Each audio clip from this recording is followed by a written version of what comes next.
नमस्कार। आज हम बजट की पूरी जो प्रोसेस है वो पढ़ेंगे। एक सेकंड। हाँ। अ, ये आर्टिकल 112 से 117 में पूरी बजट की प्रोसेस होती है। इसमें ये आपको एक तरह से जनरल जो है ज्ञान भी होना चाहिए, जनरल नॉलेज भी आपको होना चाहिए कि मतलब बजट के का जो प्रोसेस होता है वो क्या होता है। मतलब हाउस के अंदर जब बजट पेश किया जाता है तो फिर उसके बाद में क्या क्या प्रोसेस होता है उसका, वो आपको एक तरह से जनरल जो नॉलेज है वो भी होना चाहिए।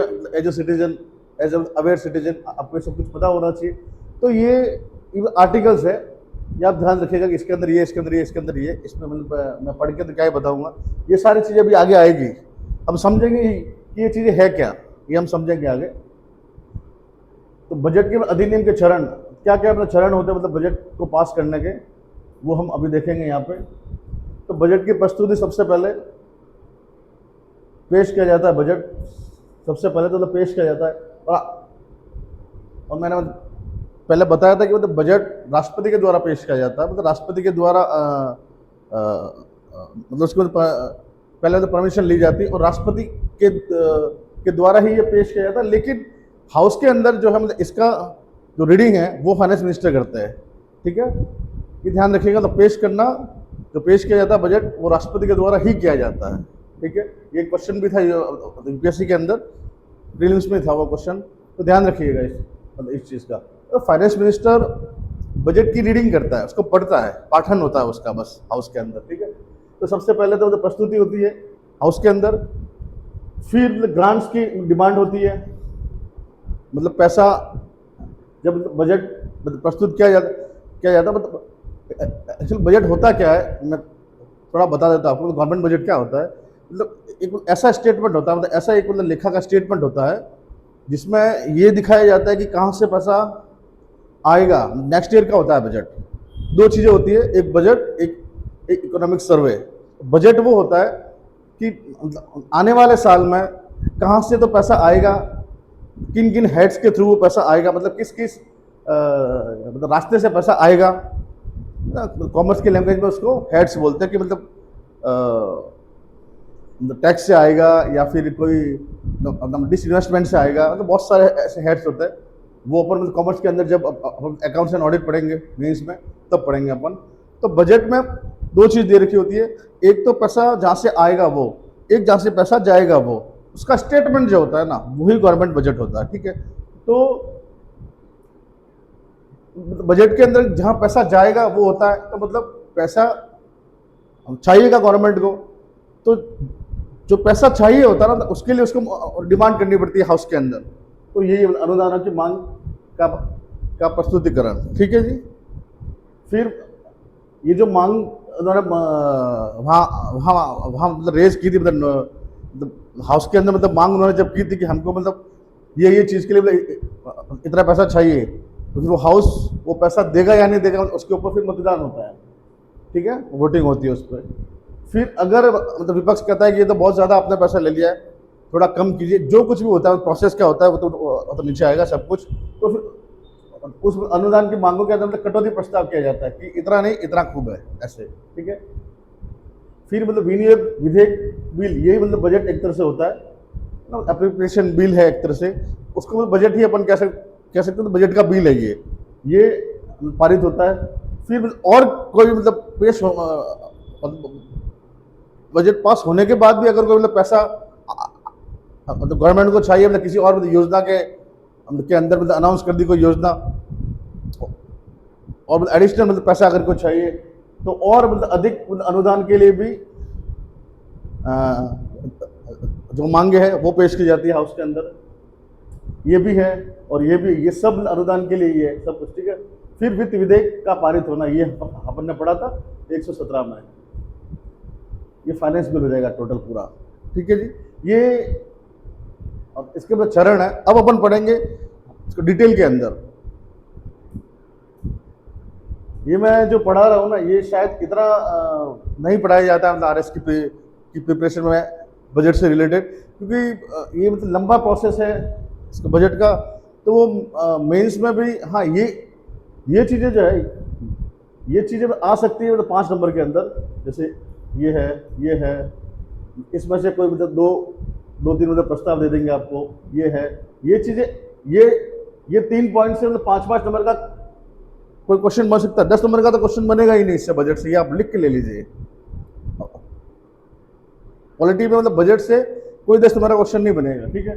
5 नंबर के क्वेश्चन यहाँ से, मेंस की बात कर रहा हूँ, यहाँ से बन सकता है किसी एक हेडिंग के अंदर, वो आपको हेडिंग देगा यहाँ से और यहाँ से, ठीक। वो हेडिंग कौन सी वो नीचे भी आएगी। और बाकी पूरे प्रोसेस से मतलब प्रीलिम्स में क्वेश्चन बनते हैं, और वो कहाँ से बनते हैं अब जो अभी पढ़ेंगे मैं आपको बता दूंगा, ठीक है। पहला, बजट की प्रस्तुति, राष्ट्रपति, मैंने कहा था ना राष्ट्रपति द्वारा, राष्ट्रपति प्रत्येक वित्तीय वर्ष के लिए भारत सरकार की अनुमानित प्राप्तियां, एस्टिमेटेड जो पैसा आने वाला है वो, प्राप्तियां मतलब जो पैसा आने वाला है वो, और व्ययों का विवरण और खर्चों का विवरण, स्टेटमेंट, जिसे वार्षिक वित्तीय विवरण कहा जाता है। ये संसद के दोनों सदनों के समक्ष प्रस्तुत करते हैं, ठीक है, राष्ट्रपति करते हैं। मैंने बताया था ना, फाइनेंस मिनिस्टर वहां पे ऑप्शन में होगा, गलत करना वो गलत है, राष्ट्रपति सही है। अगर वार्षिक वित्तीय विवरण में प्रत्यक्ष रूप से ये चीजें होती है। पहली, भारत की संचित निधि पर आरोपित व्यय, ठीक है। अब मैं इसमें क्या बताऊं, जो संचित निधि है भारत की, मतलब उससे क्या क्या खर्च किए जाएंगे, ठीक है। भारत की संचित निधि से किए जाने हेतु प्रस्तावित अन्य व्यय, कोई खर्चे आगे के टाइम में हो सकते हैं जो यहां से ले जाएंगे, वो ये अलग अलग हेड्स के अंदर दी हुई होती है इसकी। ये 3 चीजें जो है, ये 3 चीजें इसकी हेडिंग्स है, विवरण जो स्टेटमेंट है उसकी हेडिंग्स है। इसमें राजस्व व्यय और अन्य व्यय के बीच भी अंतर स्पष्ट किया जाता है। रेवेन्यू एक्सपेंडिचर और कैपिटल एक्सपेंडिचर, ये सारे के सारे हम जब गवर्नमेंट बजट पढ़ेंगे मतलब इकोनॉमिक्स के अंदर तब पढ़ेंगे। 2 पार्ट होते हैं, मैंने बताया ना, एक तो पार्ट होता है पैसा आने का, एक पार्ट होता है पैसा जाने का, ठीक है। तो जब आने का पैसा होता है वो तो होता है रिसीट, जो जाने का पैसा होता है वो होता है एक्सपेंडिचर। इकोनॉमिक्स की बात कर रहा हूँ मैं आपको, बजट जो होता है वो वहां दे रखा है अपने इकोनॉमिक्स के अंदर, प्रीलिम्स में, मेंस में भी है, ठीक है। और ये मतलब मेंस में तो क्वेश्चन भी आता है 2 नंबर का, जब अपना पैटर्न था ना, 2 नंबर का क्वेश्चन भी आता था, तब इकोनॉमिक्स में वो लगभग हर साल आता था, तो गवर्नमेंट बजट से एक क्वेश्चन आता था 2 नंबर का, ठीक है। अब तो 2 नंबर का तो क्वेश्चन नहीं बनेगा वहां से, पैटर्न ही नहीं है अब तो क्या होता है कि एक तो एक्सपेंडिचर का रास्ता होता है, मतलब व्यय का, और एक मतलब जो पैसा आता है मतलब उसका रास्ता होता है। तो जो पैसा आता है और जो जाता है वो दोनों 2 तरह से होता है। एक जो एक्सपेंडिचर है वो रेवेन्यू एक्सपेंडिचर भी होता है, मतलब राजस्व व्यय, और एक होता है मतलब कैपिटल एक्सपेंडिचर, मतलब पूंजीगत व्यय। और ये दोनों के अंदर क्या डिफरेंस है ये हम इकोनॉमिक्स की क्लास में पढ़ेंगे। एक मतलब रिसीट होता है, वो भी राजस्व रिसीट होता है, मतलब राजस्व मतलब प्राप्तियां, रेवेन्यू रिसीट। एक होता है आपका कैपिटल रिसीट, मतलब पूंजीगत प्राप्तियां। ये 2 अलग अलग तरह से व्यय और अपना आमदनी जो प्राप्तियां होती है वो होती है, ठीक है। ये मतलब इकोनॉमिक्स की चीज थी। यहाँ पे अगर आप नहीं भी समझ में आ रही है तो भी कोई दिक्कत नहीं, हम इकोनॉमिक्स में इसको अच्छे से पढ़ेंगे तब आपको सारा समझ में आ जाएगा। नोट्स के साथ में जब वह होगा ना तो आपको समझ में आएगा। अब जो मैंने बोला वो शायद आपको समझ में भी ना आए। तो इसमें राजस्व व्यय और अन्य व्यय, कैपिटल एक्सपेंडिचर, अपना पूंजीगत जो व्यय है वो के बीच अंतर स्पष्ट किया जाता है। ये 3 चीजें वहां पर दे रखी होगी प्रीलिम्स के अंदर, 1 2 3। इसके अंदर क्या क्या होता है ये 3 दे रखी होगी, एक कुछ और दे रखा होगा वो गलत होगा। ये प्रीलिम्स में क्वेश्चन ये बन गया यहां से, ठीक है। नेक्स्ट, ये आपको याद रखनी है सारी। भारत की संचित निधि पर आरोपित व्यय में क्या क्या सम्मिलित है देख लीजिए। अभी जो मेन चीजें हैं वो मैंने यहां लिख दी है। राष्ट्रपति के वेतन भत्ते, ये सब अपन वहां देख चुके थे कि भारत की संचित निधि पे क्या क्या जो वे है वो आरोपित है। हम पढ़े थे ये शेड्यूल के अंदर, जब हम अनुसूची पढ़ रहे थे ना, सेकंड शेड्यूल के अंदर ही, कि भारत की जो संचित निधि है उसके ऊपर कौन से खर्चे हैं उस पर, ठीक है। तो हमने वहाँ राष्ट्रपति भी पढ़ा था ना, राष्ट्रपति का वेतन, राज्यसभा के सभापति और उपसभापति, लोकसभा के अध्यक्ष और उपाध्यक्ष, ये भी हम लोग ने वहाँ पढ़े थे। इनकी सैलरी जो है वो भी भारत की संचित निधि पर ही आरोपित होती है, ठीक है।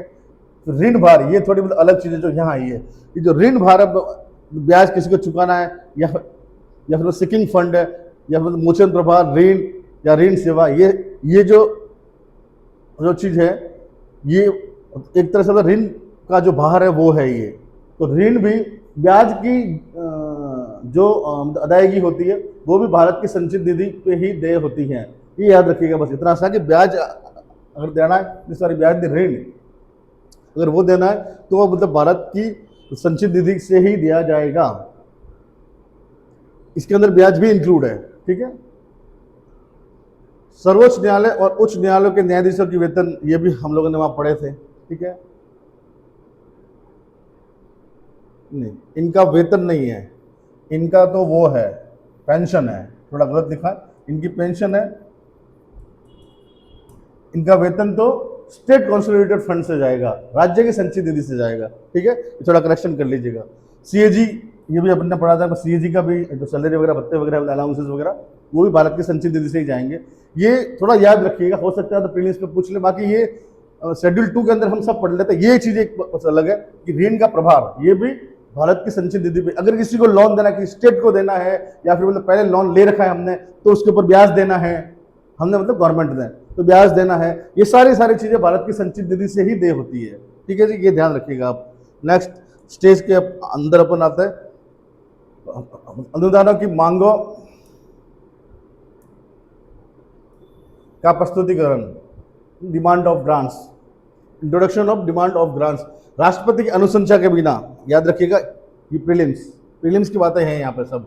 राष्ट्रपति की अनुशंसा के बिना, राष्ट्रपति को पूछना जरूरी है, किसी भी अनुदान की मांग प्रस्तुत नहीं की जा सकती। मतलब पूरा बजट, एक तरह से फाइनेंस बिल, पूरा मनी बिल है, वो हम लोगों ने पहले भी पढ़ा था कि राष्ट्रपति की प्रायर परमिशन के बिना वो पेश नहीं किया जा सकता।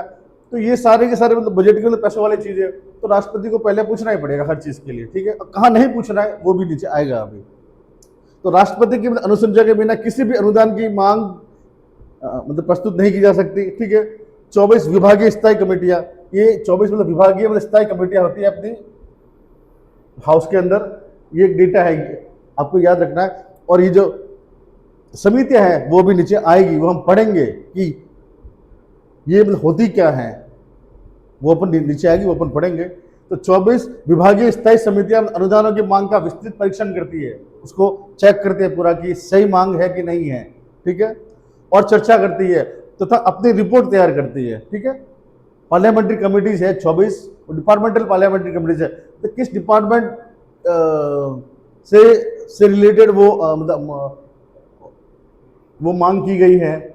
लाइक जैसे अपना ग्रामीण जो मंत्रालय है, तो उसके लिए अगर कोई मांग की गई है कि भाई नरेगा में पैसा चाहिए, तो फिर वो जो मांग है वो उस ग्रामीण मंत्रालय के लिए जो स्थायी समिति बनी गई है उसके पास जाएगा वो। ऐसा जरूरी नहीं है कि हर विभाग के पास एक ही ये जाएगी अपनी ये अनुदान की मांग। एक विभाग के पास बहुत सारी मांगे जा सकती है, ये कोई जरूरी नहीं है। यहाँ पे सिर्फ 24 विभागीय स्थायी समितियां है, बराबर, लेकिन बहुत सारे डिपार्टमेंट तो बहुत सारे हैं, तो एक ही डिपार्टमेंट की ये जो कमिटी है उसके पास बहुत सारी मांगे जा सकती है, अलग अलग डिपार्टमेंट की भी जा सकती है, ठीक है। ये भी आप थोड़ा ध्यान रखिएगा, ये ध्यान रखने लायक चीज है, कहीं पूछी नहीं जाएगी, ठीक है, क्योंकि यहाँ पे 24 ही लिखे हुए हैं, लेकिन डिपार्टमेंट तो बहुत सारे हैं, बराबर। वो सारे के सारे डिपार्टमेंट का जो काम है ये 24 जो पार्लियामेंट्री कमिटीज है जो स्थायी है वो ही देखती है। एक कमेटी के पास एक जो डिपार्टमेंटल कमेटी है उसके पास बहुत सारी मांगे जा सकती हैं, ठीक है। बहुत सारे डिपार्टमेंट की मांगी जा सकती हैं। ये रिपोर्ट फिर दोनों सदनों के समक्ष विचारार्थ प्रस्तुत की जाती है, जिसमें मंत्रालय पर संसद पर वित्तीय नियंत्रण सुदृढ़ होता है। ये स्टेटमेंट दिया जाएगा, ये स्टेटमेंट, और ये इसका रीजन है। ये क्यों दी जाती है? क्योंकि जिससे मंत्रालय पर संसद का वित्तीय नियंत्रण सुदृढ़ होता है, मतलब कंट्रोल करती है संसद फाइनेंस पे, ठीक है। खुली छूट नहीं दे रखी है उनको कि आप जितना चाहो उतना मतलब पैसा आप ले लो वगैरह वगैरह, नहीं। ये जो समितियां होती है ये कंट्रोल करती है फाइनेंशियली संसद, ये जो अपनी काउंसिल ऑफ मिनिस्टर है उस पर, सरकार पे एक तरह से, ठीक है। नेक्स्ट, अनुदानों की मांगों पर मतदान। अब मतदान होगा, ये मांगे हो गई यहाँ पे, अब मतदान होगा। विभागीय स्थायी समितियों की रिपोर्टों के आधार पर लोकसभा मंत्रालयवार प्रस्तुत की गई अनुदानों की मांगों पर मतदान कराती हैं। लोकसभा में होता है ये मतदान इस अनुदान की मांगों पर, मंत्रालय वाइज होता है, ठीक है। ये मैंने बताया था ना, बहुत सारे मंत्रालय होते हैं, लेकिन 24 ही स्थायी समितियां जो है वो हैं, और 24 जो विभागीय स्थायी समितियां हैं वही सारे मंत्रालयों का काम देखती है, ठीक है। फिर ये लोकसभा में मतलब पेश की जाती है वोटिंग के लिए, ठीक है। किसी मांग पर विधिवत मतदान हो जाने के पश्चात वह अनुदान बन जाती है, वह ग्रांट बन जाती है। वो पैसा अब लॉक हो गया कि हाँ इतना पैसा आपको दे देंगे। वो तो मांग थी मतलब अनुदान की, यहाँ पे मतलब अनुदान बन गया, ग्रांट बन गई, ठीक है। भारत के संचित निधि पर आरोपित व्यय संसद में मतदान के लिए प्रस्तुत नहीं किया जाता। भारत की संचित निधि पे जो भी मतलब आरोपित व्यय है उसके लिए संसद में कोई वोटिंग नहीं होती है, कोई रिपोर्ट नहीं दी जाती है। अब राष्ट्रपति जो भी अपने मतलब देखा था ना ऊपर कि भारत की संचित निधि पे क्या क्या व्यय है, वो हमने मतलब ऊपर देखे थे, तो वो उस व्यय के लिए जो पैसा चाहिए उसके लिए कोई वोटिंग नहीं होती है लोकसभा के अंदर, ये ध्यान रखिएगा। कोई स्कीम के लिए कोई पैसा चाहिए तो उसके लिए राष्ट्रपति को सैलरी देनी है, उसके लिए क्या आप वोटिंग कराएगी सरकार, वो तो देनी है। उसमें तो विपक्ष भी क्या करेगा, क्या विरोध करेगा उसमें। इसलिए जो भारत के संचित निधि पे जो आरोपित व्यय है उसके मांगों के लिए कोई मतदान नहीं होता, और वो उनके ऊपर कोई विभागीय समिति में भी कोई रिपोर्ट तैयार नहीं होती है, ठीक है। ये प्रस्तुति नहीं होती है, किंतु उस पर किसी भी सदन में बहस जरूर हो सकती है। अगर ब्याज भी था उसके अंदर, है ना, ऋण, जो ऋण का प्रभार था वो भी था, तो ऋण आपने इतना क्यों लिया, कहाँ जरूरत पड़ी थी आपको, इस पर बहस जरूर हो सकती है, ठीक है। राष्ट्रपति की सैलरी पे तो बहस नहीं होगी। जो ऋण वाली जो चीज थी वो बहुत बड़ी है, जो ऋण प्रभार था ना वो अपने आप में बहुत बड़ा हिस्सा है हमारे पूरे बजट का। जो व्यय साइड है मतलब बजट में जो मतलब खर्चे वाली साइड है उसमें बहुत बड़ा हिस्सा उसका, ठीक है। हम इकोनॉमिक्स में पढ़ेंगे ये सब जब गवर्नमेंट बजट पढ़ेंगे।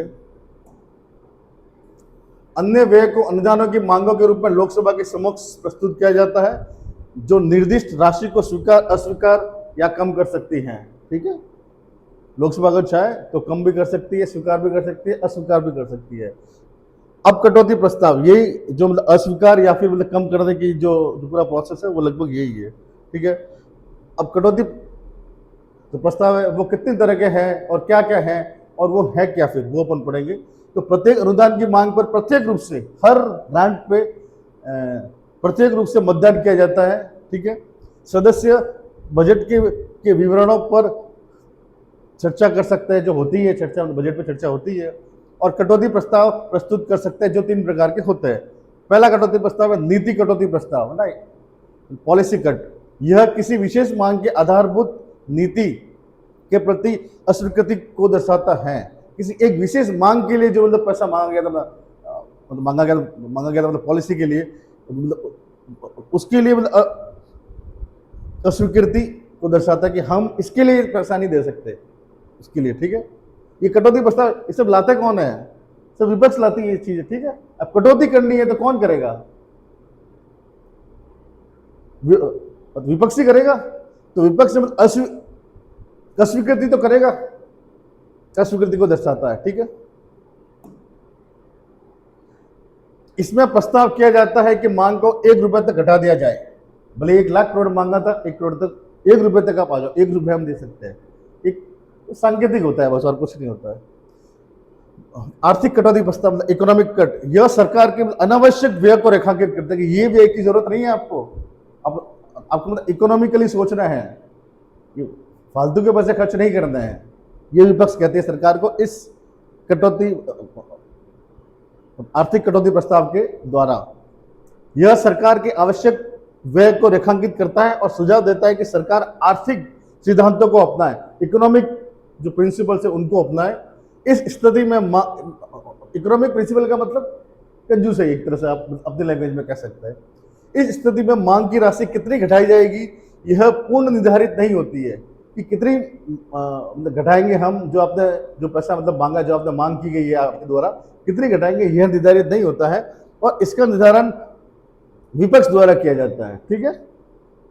टोकन कटौती प्रस्ताव, इसका उपयोग सरकार की किसी विशेष योजना या क्षेत्र की आलोचना के लिए किया जाता है कि किसी एक विशेष योजना में आपने इतना सारा पैसा क्यों लगाया, इस सेक्टर के अंदर आपने इतना पैसा क्यों लगाया, इससे रिलेटेड है। इसमें मांग की राशि को प्रतीकात्मक सांकेतिक रूप से 100 रुपए तक कम किया जाता है। 100 रुपए आपको मिलेंगे, बस वो वाली चीज है। देख लीजिएगा आप, ये 3 तरह के प्रस्ताव है और हर प्रस्ताव के अंदर अपनी कुछ मतलब स्पेशलिटी है। ठीक है। ये विशेष योजना या क्षेत्र की मतलब आलोचना के लिए, यह मतलब अनावश्यक व्यय के लिए है, और ये आधारभूत नीति के प्रति अस्वीकृति को पॉलिसी अगर ऐसी बनाई है तो उसके लिए ये 3 तरह के प्रस्ताव है। ठीक है। अब कट प्रस्ताव जो है, कट प्रस्ताव मतलब यही केवल लोकसभा में ही प्रस्तुत किए जा सकते हैं।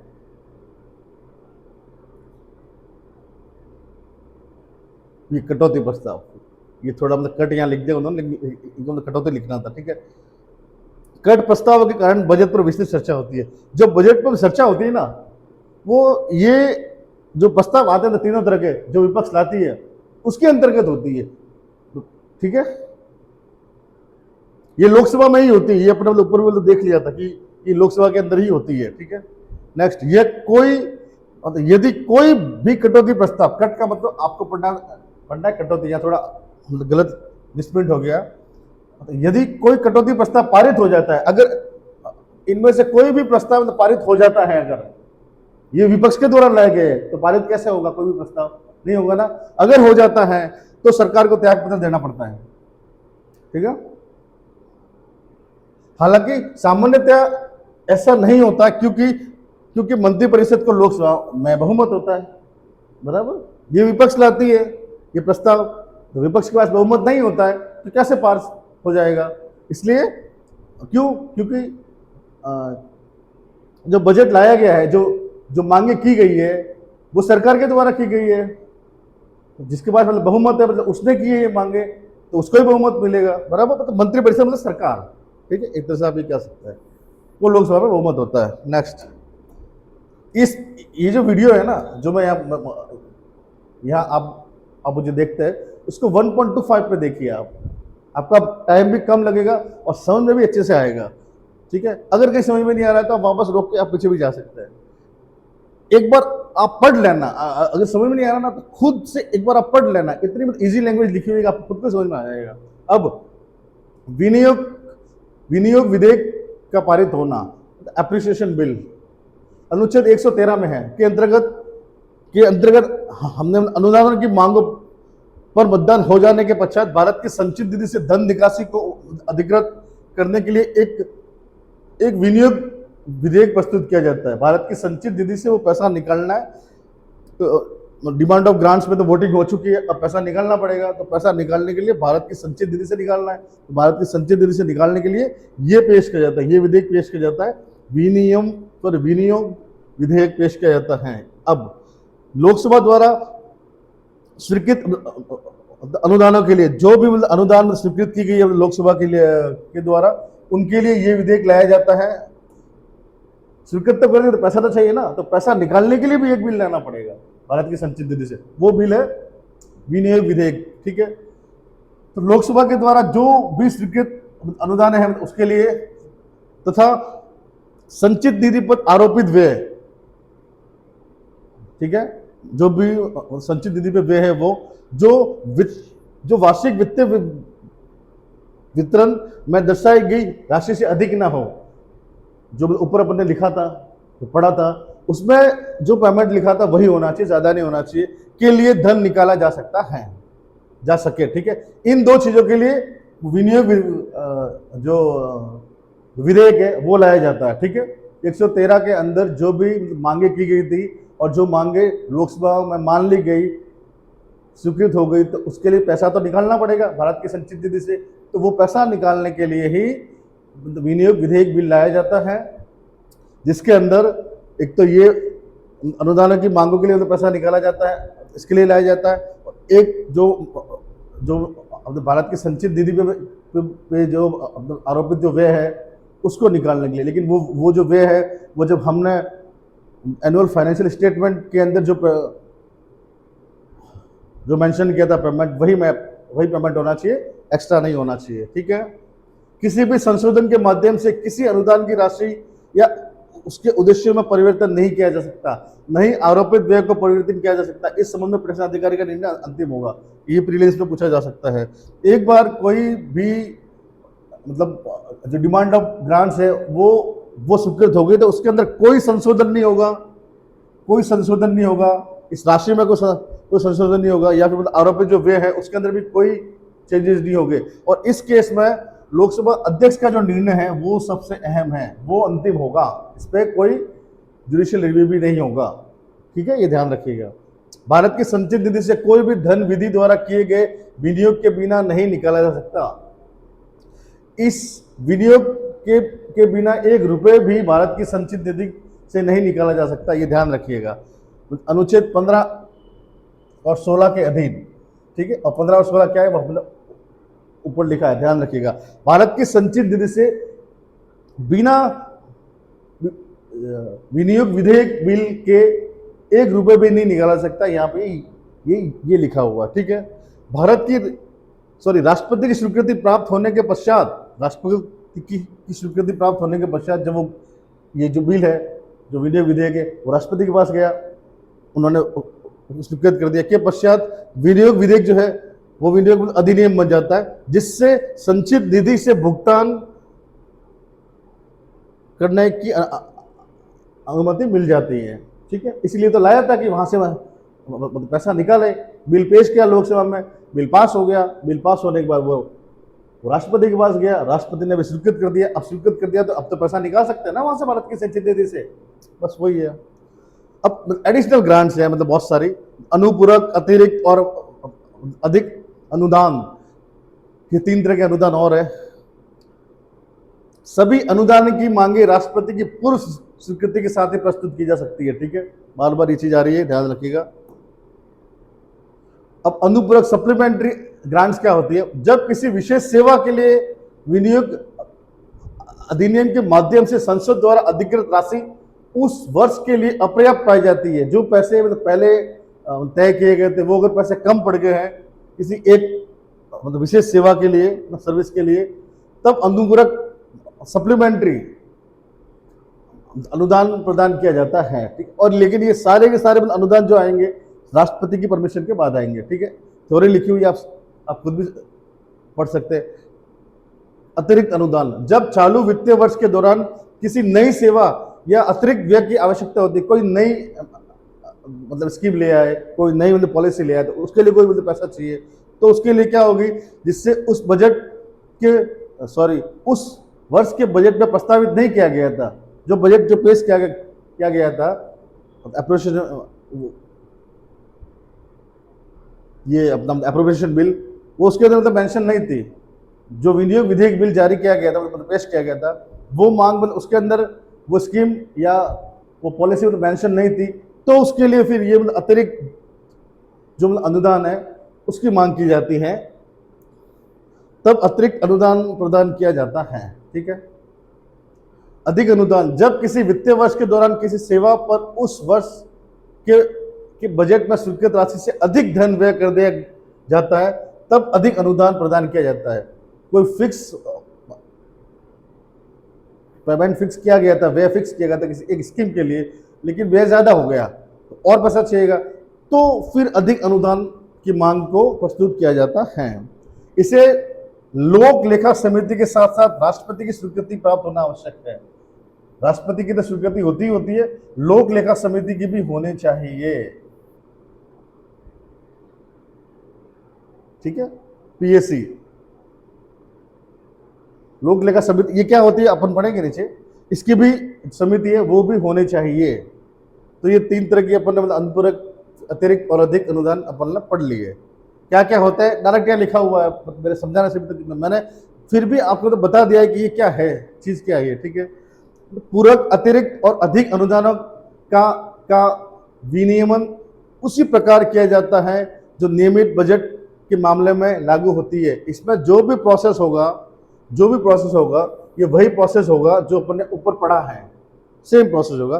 जैसा कि यह वार्षिक वित्तीय विवरण और अनुदानों की मांगों पर लागू होती है। जो हमने ऊपर पढ़ा था, मतलब वार्षिक वित्तीय विवरण को पास कैसे करेंगे, या फिर मतलब अनुदान की मांगों को पास कैसे करेंगे, वोटिंग वगैरह जो कुछ भी होगी, जो कुछ भी प्रोसेस था जो अपने ऊपर पढ़ा है, वही प्रोसेस इनके ऊपर भी लागू होगा, सेम प्रोसेस।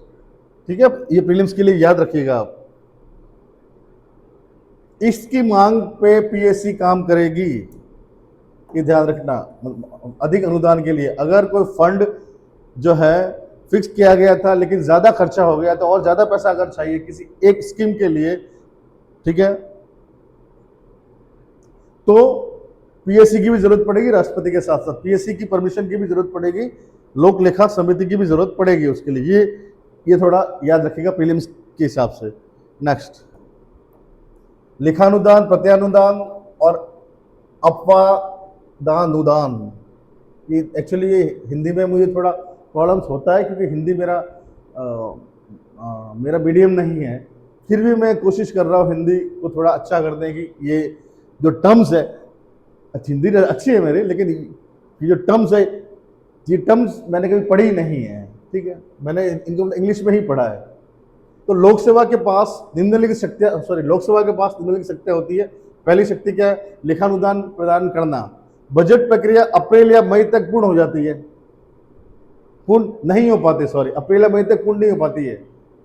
फरवरी में आता है, अब आता है वो तो फरवरी में, तो पहले तो मार्च एंड में आता था बिल, ये अपना बजट जो पेश किया जाता था वो। ठीक है, जबकि वित्तीय वर्ष तो 1 अप्रैल से शुरू हो जाता है, 1 अप्रैल से ही शुरू हो जाता है। ठीक है, वित्तीय वर्ष तो पैसा कहाँ से लाएंगे फिर, ये प्रोसेस तो अपना मतलब मई तक चलता है। ठीक है, पूर्ण मई तक भी पूर्ण नहीं हो पाता ये प्रोसेस, ये वोटिंग वगैरह सब, वोटिंग फिर कटौती प्रस्ताव और बहुत सारी चीज़ें हैं, ये सब अनुदान, अलग अलग तरह के अनुदान वगैरह है, वो नहीं हो पाता है ना, बराबर। तो फिर क्या होता है कि अतः आरंभिक अवधि मतलब अप्रैल से मई के लिए, इन 2 महीनों के लिए सरकारी व्यय को पूरा करने हेतु लेखानुदान प्रस्तुत किया जाता है। ये एक बिल लाया जाता है, एक मतलब प्रस्ताव लाया जाता है कि जिससे इन 2 महीनों का पैसा हम पहले निकाल लें। वो जो बजट पे जो चर्चा चलेगी और उसका जो प्रोसेस है वो तो चलता रहेगा, लेकिन इन 2 महीने के लिए पैसे के लिए जो सरकार का पैसा चाहिए होता है, तो उसके लिए ये लाया जाता है, मतलब लेखानुदान प्रदान करना। ठीक है, प्रत्यानुदान प्रदान करना, यदि सरकार को अत्यंत तात्कालिक रूप से धन की आवश्यकता है, इमरजेंसी फंड अगर उसको चाहिए, तो आवश्यकता के विस्तृत कारण का उल्लेख किए बिना, वो उस कारण का भी उल्लेख किए बिना उल्लेख नहीं करे तब भी चलेगी, इसे राष्ट्रपति की पूर्व स्वीकृति के साथ प्रस्तुत किया जाता है। राष्ट्रपति की पूर्व स्वीकृति हर जगह चाहिएगी, ध्यान रखिएगा। ठीक है, इसके लिए तो नहीं चाहिए ना, इसके लिए यहाँ लिखा हुआ नहीं, इसका मतलब नहीं चाहिएगी, इसके लिए चाहिएगी आपको इमरजेंसी केस में पैसा चाहिए तो। अपवानुदान, यदि सरकार को ऐसे उद्देश्यों के लिए धन की आवश्यकता है जो बजट में उल्लेखित नहीं है, ठीक है, तो ऐसी स्थिति में राष्ट्रपति की पूर्व स्वीकृति के बिना भी अपवानुदान प्रस्तुत किया जा सकता है। इसमें भी राष्ट्रपति की परमिशन नहीं चाहिए आपको, ये याद रखना प्रीलिम्स के लिए बहुत इंपॉर्टेंट है। नहीं, इसमें राष्ट्रपति की परमिशन आपको नहीं चाहिए, इसमें आपको चाहिए, इसमें भी आपको नहीं चाहिए। लेखानुदान में राष्ट्रपति की परमिशन नहीं चाहिए, इसके अंदर चाहिए, इसके अंदर भी नहीं चाहिए, ये आप ध्यान रखिएगा। नेक्स्ट,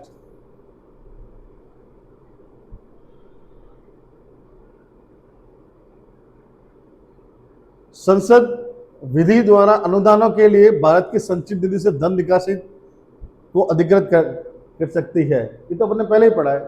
भारत की संचित निधि से पैसा निकालने के लिए विनियोग विधेयक बिल लाना पड़ेगा, तो विधि के द्वारा संसद स्वीकृत कर सकती है। वो जो अपने पढ़ा है वो यहाँ लिखा है। अब अनुदानों की मांगों और विनियोग से संबंधित प्रावधान इन अनुदानों पर उसी प्रकार लागू होता है जैसे वार्षिक वित्तीय विवरण में दर्शाए गए व्यय पर लागू होता है। सारा प्रोसेस जो होगा वो सबका सेम होगा। सारी ग्रांट्स का और अपना विनियोग विधेयक का या फिर वो जो वार्षिक फाइनेंशियल स्टेटमेंट था, वित्तीय जो विवरण था ना, वार्षिक वित्तीय विवरण, वो चाहे कोई अनुदान हो, चाहे ये अपना विनियोग विधेयक है वो हो, या फिर ये जो मांगे अभी आई है, ये अनुदान जो आए, सब पे प्रोसेस वो सेम ही रहेगा। ठीक है, जो स्टार्ट में रहा था वित्तीय वार्षिक वित्तीय विवरण के टाइम में जो आता वो ये बहुत इंपॉर्टेंट चीज है, याद रखिएगा। अब हम आ गए वित्त विधेयक का पारित होना। या हम वैसे भी तो पढ़ चुके ऊपर, फिर देख लेते हैं। वित्त विधेयक प्रतिवर्ष भारत सरकार के आगामी वित्तीय वर्ष में वित्तीय प्रस्ताव हो जिनमें अनुपूरक प्रस्ताव भी सम्मिलित होते हैं को लागू करने के लिए प्रस्तुत किया जाता है। वही है, सारी चीज हो गया काम। अब वो हम बिल पास करके तो पैसा दे दो, वो जो बिल होता है सबको मिलेगी, उसको फाइनेंस बिल बोलते हैं। ठीक है, वित्त विधेयक। इसमें इसे धन विधेयक के रूप में माना जाता है और कराधान से संबंधित विषयों में इसमें संशोधन किया जा सकता है। कोई टैक्स कोई लगाया है अगर सरकार ने तो उसमें संशोधन किया जा सकता है बाद में, अनुदानों पे नहीं किया जा सकता। ठीक है, और जितना पैसा भारत की संचित निधि से लेना है उसमें भी नहीं किया जा सकता, लेकिन टैक्स कितना लगाया सरकार ने उसको कम ज्यादा कर सकती है। इसीलिए तो करती है ना, जीएसटी काउंसिल हर क्वार्टर में जब उनकी मीटिंग होती है, तो वो टैक्स की स्लैब को कम ज्यादा करती है ना, जीएसटी को, तो वो कर सकती है, वो संशोधन कर सकती है। ठीक है, कराधान में संशोधन हो सकता है, याद रखिएगा। प्रीलिम्स के लिए ये इंपॉर्टेंट है बस, और कोई इंपॉर्टेंट नहीं है। ठीक है, यह धन विधेयक के रूप में ही लाया जाता है। तो चर्चा के दौरान सदस्य सामान्य प्रशासन, स्थानीय शिकायतों और मौद्रिक नीतियों से संबंधित विषय उठा सकते हैं। ये एक्स्ट्रा चीजें लिखी हुई है, मतलब नहीं है इसका। ठीक है, वित्त अधिनियम बजट प्रक्रिया को पूर्ण करता है। ये जो बिल है जो अभी लाया अपन ने 117 के अंदर, यही बजट की जो प्रक्रिया उसको पूर्ण करता है, क्योंकि इसके माध्यम से बजट के आय पक्ष को विधिक मान्यता प्रदान की जाती है कि यहाँ पैसा आए, यहाँ से पैसा आएगा हमारे पास, इसको विधिक मान्यता मिलती है 117 के अंदर। ये जब वित्त बिल जब अधिनियम बन जाएगा तब, और वहां से ही उस बजट की पूरी प्रक्रिया समाप्त हो जाती है। अनुच्छेद 121, बजट खत्म हो चुका है, वापस से एक बार आप खुद से उसको पढ़ लेना। जहां जहां मैंने ये कहा ना कि ये चीजें ध्यान रखना प्रीलिम्स के लिए, वो ध्यान रखना बस। बाकी अगर पूरा प्रोसेस आप भूल भी जाते हो कोई फर्क नहीं पड़ेगा, और मेंस में भी कोई क्वेश्चन नहीं आएगा। ठीक है, जो मांगे हैं वो ध्यान रखिएगा, जो कटौती प्रस्ताव है वो ध्यान रखिएगा, वहां से 5 नंबर का कोई क्वेश्चन मेंस में बन सकता है। इसके अलावा इस पूरे प्रोसेस से मेंस में क्वेश्चन नहीं बनेगा, प्रीलिम्स में क्वेश्चन बन सकते हैं, और जहां से बन सकते हैं वो मैंने बता दिए थे। उसको वापस आप जब रिवाइज करो तब पढ़ लेना वापस। राष्ट्रपति की आवश्यकता होती ही नहीं होती है, मतलब बहुत सारी चीजें थी कि जहाँ पे मैं मतलब राष्ट्रपति की प्रायर परमिशन की आवश्यकता थी, कहीं पे नहीं थी, लोकसभा में ही पेश किया जाता है, वगैरह वगैरह। ये बहुत सारी चीज जो जहाँ मतलब मैंने ये बोला था कि ये ध्यान रखना, ये प्रीलिम्स में आ सकता है, वो अच्छे से पढ़िएगा आप। ठीक है, इसके बाद में अपन चलते हैं आर्टिकल 121। नेक्स्ट है, अब इसका ये बजट से इसका मतलब नहीं है, ये नेक्स्ट चीज आ गई अब। ठीक है, अपन पढ़ रहे थे लेजिस्लेचर, विधायी जो है प्रोसेस, वो पढ़ रहे थे संघ सरकार के अंदर। ठीक है, 121, संसद सर्वोच्च न्यायालय तथा उच्च न्यायालय के किसी भी न्यायाधीश के आचरण पर चर्चा नहीं कर सकती। संसद के अंदर चर्चा नहीं हो सकती बिना किसी कारण के। किसी भी न्यायालय, मतलब सर्वोच्च न्यायालय और ये उच्च न्यायालय के किसी भी न्यायाधीश के आचरण पे कर सकती जब वह अपने आधिकारिक कर्तव्य का निर्वहन कर रहा हो। वो जो कुछ भी डिसीजन दे रहा है, जो कुछ भी वो स्टेटमेंट दे रहा है कोर्ट के अंदर अपनी सीट पे, उसके ऊपर चर्चा नहीं हो सकती संसद में। ये 121 है। मतलब क्या है, संसद को बाहर करता है कि आप जुडिशरी पे कमेंट नहीं करेंगे संसद के अंदर। कहने का मतलब ये है, बस सिंपल सी बात ये है। ठीक है, अपवाद क्या है इसके अंदर? ऐसी चर्चा केवल तब अनुमत होती है जब न्यायाधीश को पद से हटाने का प्रस्ताव राष्ट्रपति के समक्ष प्रस्तुत किया जाता है। अब किसी न्यायाधीश को हटाया जा रहा है तब तो उसके आसन पे बात की जा सकती है ना, तब तो करेंगे ना। ये अपवाद है इसका। ऐसे मतलब जनरली नहीं कर सकते कि भाई सुप्रीम कोर्ट ने तो ये डिसीजन दे दिया, ये स्टेटमेंट दे दिया, वो फलाना जज ने दे दिया। ये बातें नहीं हो सकती संसद के अंदर, वो एक अलग चीज है। जुडिशरी तो उसके काम की चर्चा संसद में नहीं हो सकती। अगर न्यायाधीश के विरुद्ध कोई निकालने का प्रोसेस हो रहा है, अगर महाभियोग अगर हो रहा है और राष्ट्रपति के पास वो विचाराधीन है वो प्रस्ताव किसी न्यायाधीश को निकालने के लिए, तो उसके बारे में चर्चा हो सकती है संसद के अंदर, अदरवाइज नहीं हो सकती। अनुच्छेद 122 ये उल्टा है, इसका उल्टा 122 है। ये क्या कहता है? संसद की कार्रवाई में न्यायालय द्वारा जांच नहीं की जाएगी। वो तो संसद को बैन कर रहा है कि आप न्यायालय के काम पे में हस्तक्षेप नहीं करेंगे। ये न्यायालय को बैन कर रहा है कि आप संसद की कार्रवाई में हस्तक्षेप नहीं करेंगे। ठीक है, दोनों अपना अपना काम करो आप लोग। न्यायालय संसद के आंतरिक कार्य और प्रक्रिया में हस्तक्षेप नहीं करते। ठीक है, अनुच्छेद 123 ये राष्ट्रपति अध्यादेश जारी करने की शक्ति, ये पहले ही हम चर्चा कर चुके हैं 123 के अंदर। ठीक है, अब ऐसी कुछ चीजें हैं जो संविधान में नहीं लिखी हुई है लेकिन हमें पढ़नी है क्योंकि ये मतलब प्रैक्टिस में होती है, ये लोकसभा राज्यसभा में होती है। प्रश्नों के प्रकार एवं महत्वपूर्ण प्रस्ताव। प्रश्नों के प्रकार तो सबसे पहले तो क्या है, संसदीय कार्रवाई कैसे होती है, वो कि साधन कौन से हैं। तो पहला तो है जब स्टार्ट होती है लोकसभा और राज्यसभा तो प्रश्नकाल है। ठीक है, क्वेश्चन आवर्स होता है सबसे पहले लोकसभा के अंदर 11 से 12 के बीच में, सुबह 11 से 12 के बीच में। यही प्रश्नकाल राज्यसभा में होता है 12 से 1 के बीच में। तो कोई मेंबर, कोई मिनिस्टर यहाँ पे अपना जवाब देके वो वहां पे जा सकता है। राज्यसभा और लोकसभा पास में है दिल्ली में। इस अवधि के दौरान संसद सदस्य मंत्रियों से प्रश्न पूछ सकते हैं। मंत्रियों से पूछेंगे सवाल, आप किससे पूछेंगे? कोई विपक्षी पार्टी का या फिर मतलब उस पार्टी का भी अगर कोई सांसद सवाल पूछना चाह रहा है अपने संसदीय क्षेत्र से रिलेटेड, अपने राज्य से रिलेटेड या फिर किसी और मुद्दे पे, तो किससे सवाल करेगा? वो किसी ना किसी मिनिस्टर से करेगा। जिस भी मिनिस्ट्री के बारे में कोई इश्यू है, उसके पास कोई विषय है, तो वो उस मिनिस्ट्री के मिनिस्टर से वो सवाल कर सकता है। ठीक है, इस अवधि के दौरान ध्यान ये रखना है कि इस क्वेश्चन आवर में होता क्या है, सांसद सवाल पूछते हैं मंत्री से। ठीक है, ये है सिंपल सी चीज है, फालतू में आप कंफ्यूज हो रहे हो। इसका मुख्य उद्देश्य राष्ट्रीय और अंतर्राष्ट्रीय स्तर पर जन महत्व के विषयों के संबंध में जानकारी प्राप्त करना होता है। ये मैंने लिखा है, बस ये कहीं संविधान में लिखा हुआ नहीं है।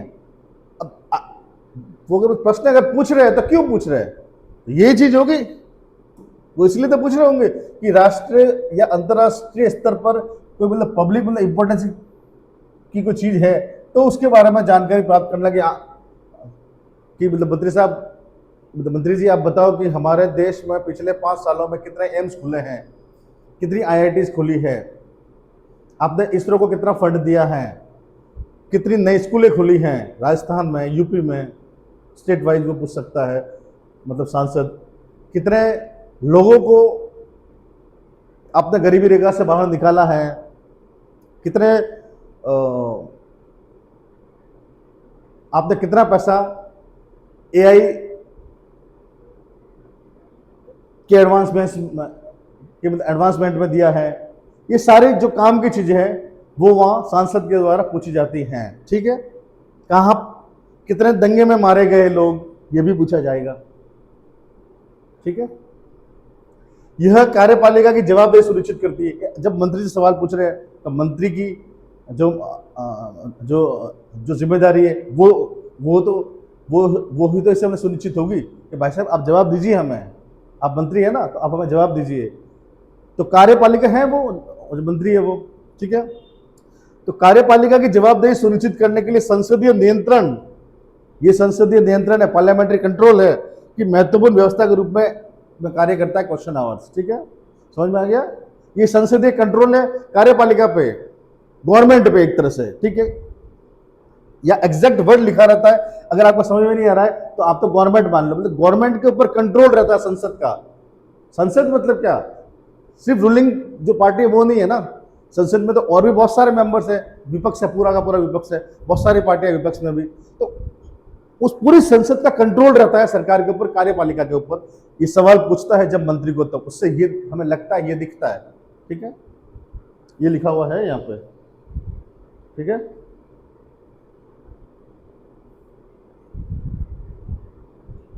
यह लोकसभा तथा राज्यसभा दोनों में आयोजित किया जाता है, ये लिखा हुआ ना यहाँ पर, ये फालतू चीज और मैंने एक्स्ट्रा लिख दी है। नेक्स्ट, संसद में प्रश्नों के प्रकार, कौन से किस किस तरह के प्रश्न होते हैं संसद में। पहला प्रश्न हमने वहां पढ़ा था प्रश्न काल, अब प्रश्न पढ़ लेते किस तरह के प्रश्न होते हैं। तारांकित प्रश्न क्या होते हैं, ऐसे प्रश्न जो सदन में मौखिक रूप से पूछे जाते हैं, ओरली पूछे जाएगा, कोई सांसद खड़ा होगा और वो पूछेगा, 15 दिनों का नोटिस देना आवश्यक है इसके लिए मंत्री को। अब मंत्री जवाब को हाथ थोड़ी देगा, मंत्री की जो ब्यूरोक्रेसी है, जो उसके जो सेक्रेटरीज है, वो उस 15 दिनों में उसका जवाब ढूंढेंगे, निकालेंगे, तब तो वो जवाब देगा। मंत्री जी को तो क्या पता, मंत्री जी तो हमारे इंडिया में 5th फेल भी मंत्री बन जाते हैं, चाय वाले भी मंत्री बन जाते हैं, प्रधानमंत्री इवन बन जाते हैं। बहुत गर्व फील होता है कि हमारे देश में एक आम आदमी भी प्रधानमंत्री बन सकता है, चाय वाला भी प्रधानमंत्री बन सकता है।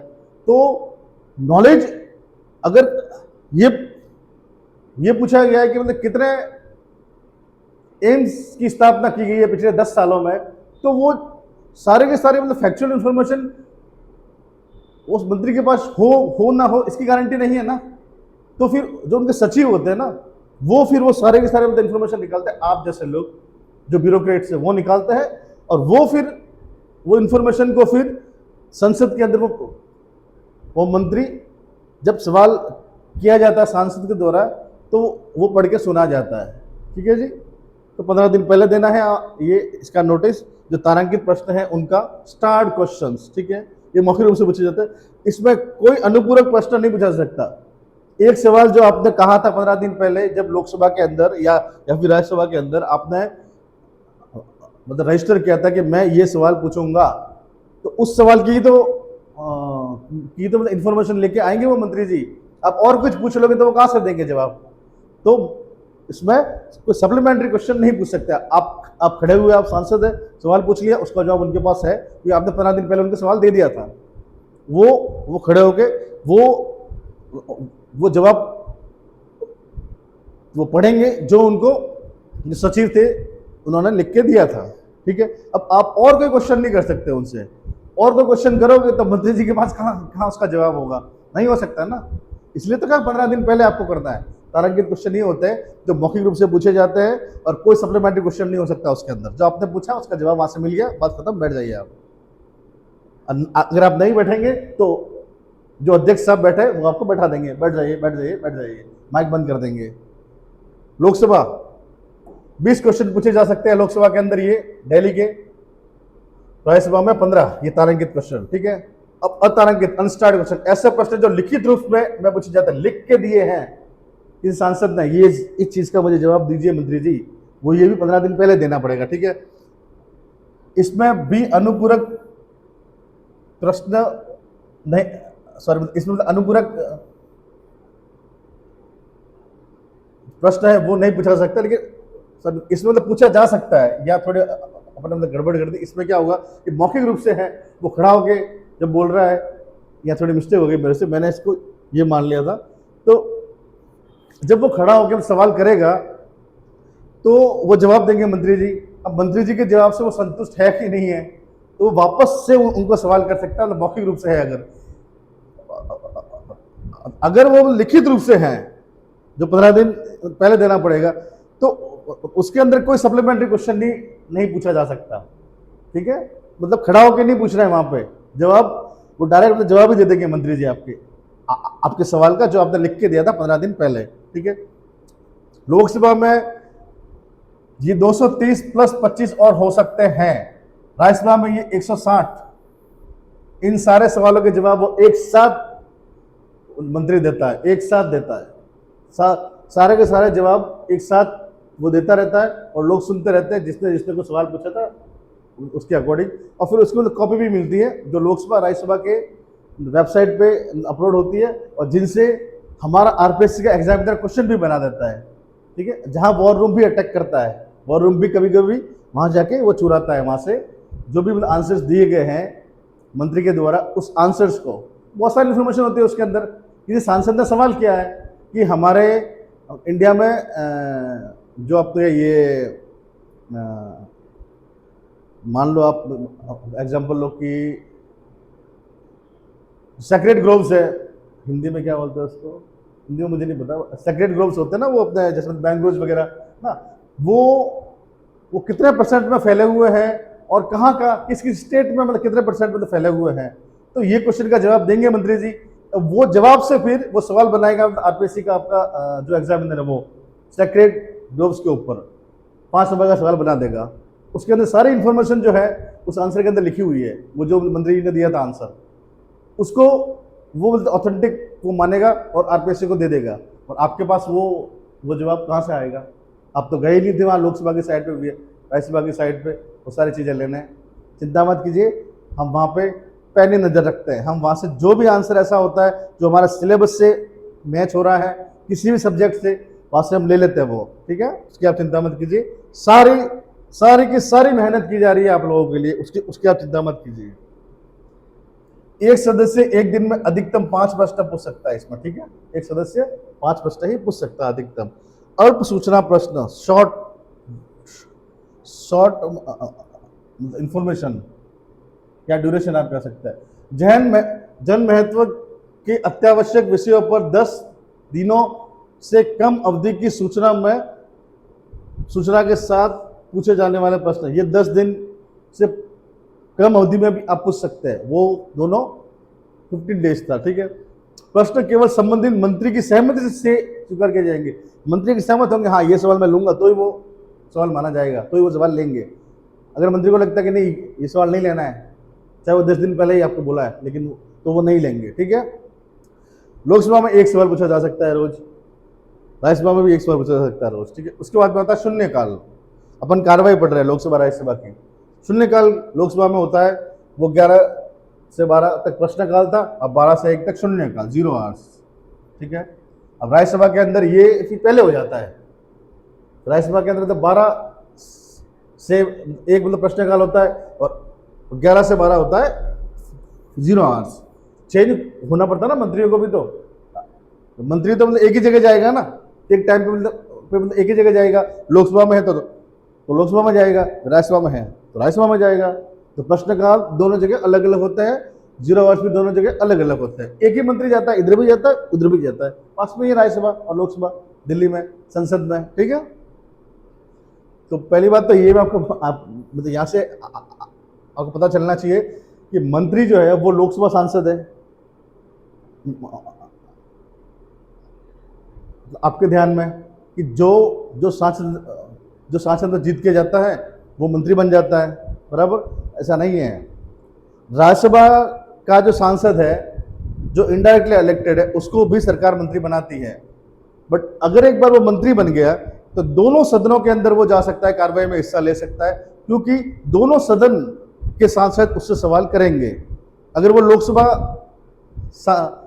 का सांसद है और मंत्री बनाए तो राज्यसभा के अंदर भी जा सकता है, वहां पे भी सांसदों के जवाब उसको ही देने हैं। राज्यसभा सांसद मंत्री बनाए तो उसको भी लोकसभा में आना है, लोकसभा के सांसदों के जवाब उसको वहां लोकसभा में देने हैं, ठीक है जी, ध्यान रखिएगा ये। इस अवधि में संसद सदस्य बिना पूर्व सूचना दिए जन महत्व के अत्यावश्यक विषयों को सदन के समक्ष उठा सकते हैं। कोई सूचना नहीं देनी है, बहुत कोई मतलब जरूरी जो विषय है मतलब जन महत्व के, उससे रिलेटेड कोई भी प्रश्न संसद में मतलब उठाया जा सकता है किसी भी संसद के सदस्य द्वारा बिना सूचना दिए। ये 0 आवर के अंदर ये होता है। वहां पे तो सूचना देनी थी 10 दिन, वो 15-15 दिन, जो प्रोवाला दोनों में। यहाँ पे कोई सूचना नहीं देनी है आपको 0 आवर्स के अंदर। कोई भी जैन महत्व का कोई भी विषय है ना, उस पर सवाल किया जा सकता है संसद के किसी भी सदस्य के द्वारा। ठीक है, इसकी शुरुआत, थोड़ी हिस्ट्री पढ़ते हैं, इसकी शुरुआत 1962 में हुई थी। यह भारतीय संसद की विशिष्ट संसदीय प्रथा, ये भारत की संसद में ही ऐसा होता है और कहीं नहीं होता है, क्योंकि इसका उल्लेख कार्य संचालन के आधिकारिक नियमों में तो नहीं किया गया है। ठीक है, 0 आवर्स का। फिर भूख लग जाती है इनको, तो लंच करते हैं 1 से 2 तक। तो मैं आपको बताऊं, ये जो कार्रवाई होती है ना संसद की, अगर फुल डे की कार्रवाई हुई है ना दोनों हाउस में, एक दिन का 9 करोड़ का खर्चा आता है इसमें।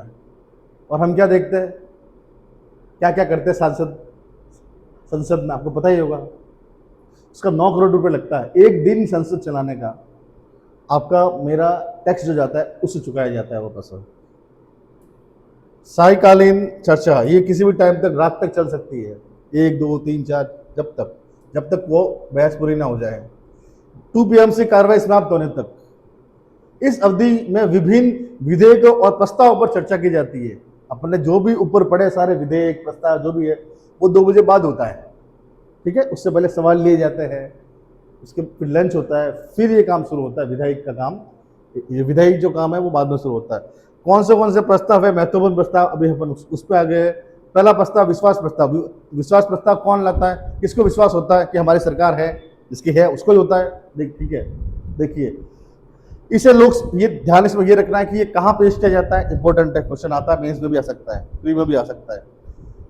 कौन वो प्रस्ताव लाता है, कहाँ लाता है, कितने मेंबर की उस प्रस्ताव को लाने के लिए आवश्यकता होती है, साइन करना होता है ना। ये सारी चीजें इसमें ध्यान रखने लायक हैं। पहली, इसे विश्वास प्रस्ताव लोकसभा में सत्तारूढ़ दल द्वारा अपनी बहुमत सिद्ध करने के लिए प्रस्तुत किया जाता है। अभी पंजाब विधानसभा में मुख्यमंत्री भगवंत मान साहब ने विश्वास प्रस्ताव लाया था, जबकि उनके पास 2/3 बहुमत है, जबकि लाया था। क्यों लाया था हम नहीं कह सकते, हम प्रिडिक्ट नहीं कर सकते। सत्ता दल लाएगी, जिसकी पार्टी है, मतलब जिसकी सरकार है वो लाएगी। क्या कि देख लो आप, हमारे पास नंबर्स है पूरे। यदि ये पारित नहीं होता है तो सरकार को त्यागपत्र देना पड़ता है। अगर ये पारित नहीं हुआ, त्यागपत्र देना पड़ेगा ना, मतलब बहुमत नहीं, इसका मतलब ये हुआ ना। आप खुद ही सामने से कह रहे हो कि देख लो हमारे पास बहुमत है। क्या देखे, वो जो प्रस्ताव आपने लाया था, जो आप दिखा रहे थे, वो तो फेल हो गया। जब फेल हुआ था मतलब बहुमत नहीं है आपके पास, त्यागपत्र देना पड़ेगा। सामान्यतः इसकी आवश्यकता गठबंधन सरकार में होती है, सामान्यतः।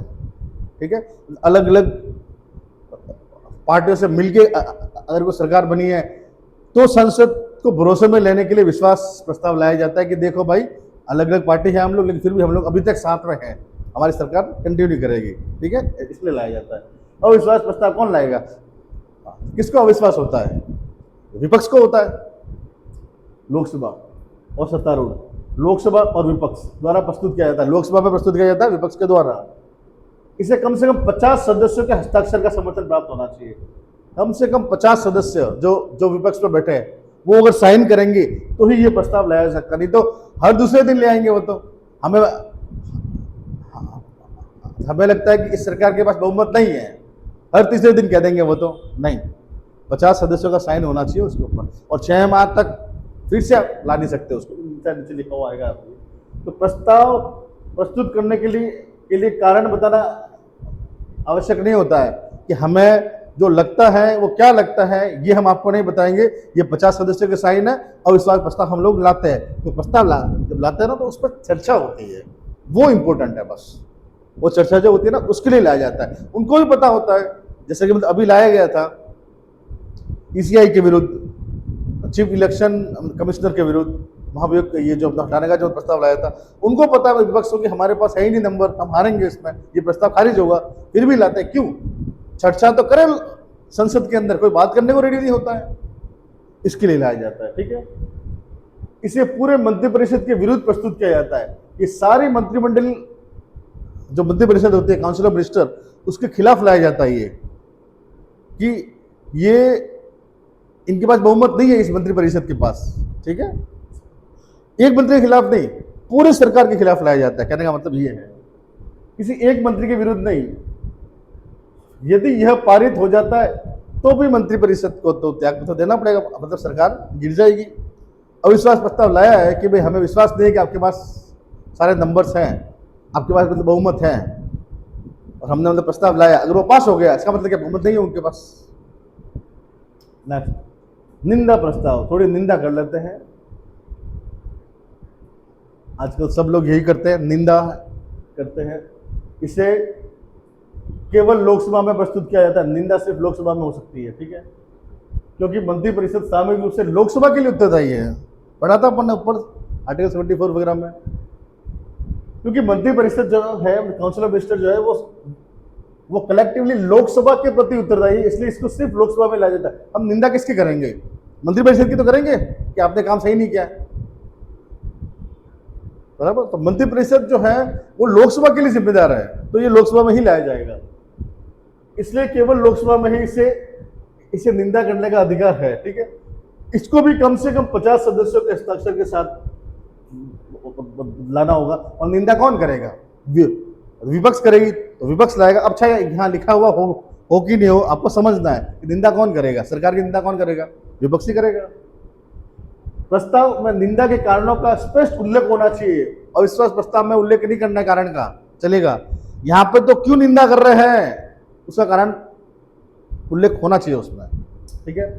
इसे किसी एक मंत्री के खिलाफ या मंत्रियों के समूह या संपूर्ण मंत्रिपरिषद के विरुद्ध प्रस्तुत किया जा सकता है। किसी एक मंत्री से हमें शिकायत है, हम उसकी निंदा करना चाहते हैं, 50 जनों के ये साइन है, देख लो, हो गई चर्चा चालू, ठीक है। यदि ये पारित हो जाता है तो मंत्रिपरिषद को त्यागपत्र देने की आवश्यकता नहीं होती। क्यों नहीं होती? क्योंकि अगर एक मंत्री के खिलाफ लाया है तो सारी मंत्रिपरिषद क्यों देगी त्यागपत्र, बराबर। अब वैसे ये पास होते ही नहीं है, पास होते ही नहीं, चर्चा करती है, होते बस 50 लोगों का साइन हो गया तो चर्चा होगी बस, पास तो कभी नहीं होने वो, क्योंकि बहुमत ही नहीं है ना विपक्ष के पास, कैसे पास हो जाएंगे वो। स्थगन प्रस्ताव, यह किसी हाल की घटना से संबंधित होना चाहिए जिसके लिए तत्काल चर्चा आवश्यक है। अभी के अभी ये कोई घटना घटी है, अभी के अभी इसके बारे में बहस करो, उसके लिए ये प्रस्ताव लाया जाता है। विषय स्पष्ट होना चाहिए, तथ्यात्मक होना चाहिए, हवा में नहीं होना चाहिए, कुछ फैक्ट्स होने चाहिए, और जैन महत्व से संबंधित होना चाहिए, मतलब वो जो विषय है मतलब पब्लिक इंपोर्टेंस का होना चाहिए, ठीक है। चूंकि स्थगन प्रस्ताव में सरकार की आलोचना का तत्व निहित होता है, स्थगन प्रस्ताव आलोचना का ही तो करेगी विपक्ष, और क्या करेगी, ठीक है। इसलिए इसे केवल लोकसभा में ही प्रस्तुत किया जा सकता है। अभी तक जितना पड़ा सारे लोकसभा में ही प्रस्तुत किया जा सकता है। नहीं, निंदा प्रस्ताव निंदा भी हाँ लोकसभा में था। क्यों था? क्योंकि मंत्रिपरिषद लोकसभा के प्रति उत्तरदायी है। इसे भी 50 सदस्यों का समर्थन प्राप्त होना चाहिए, ठीक है।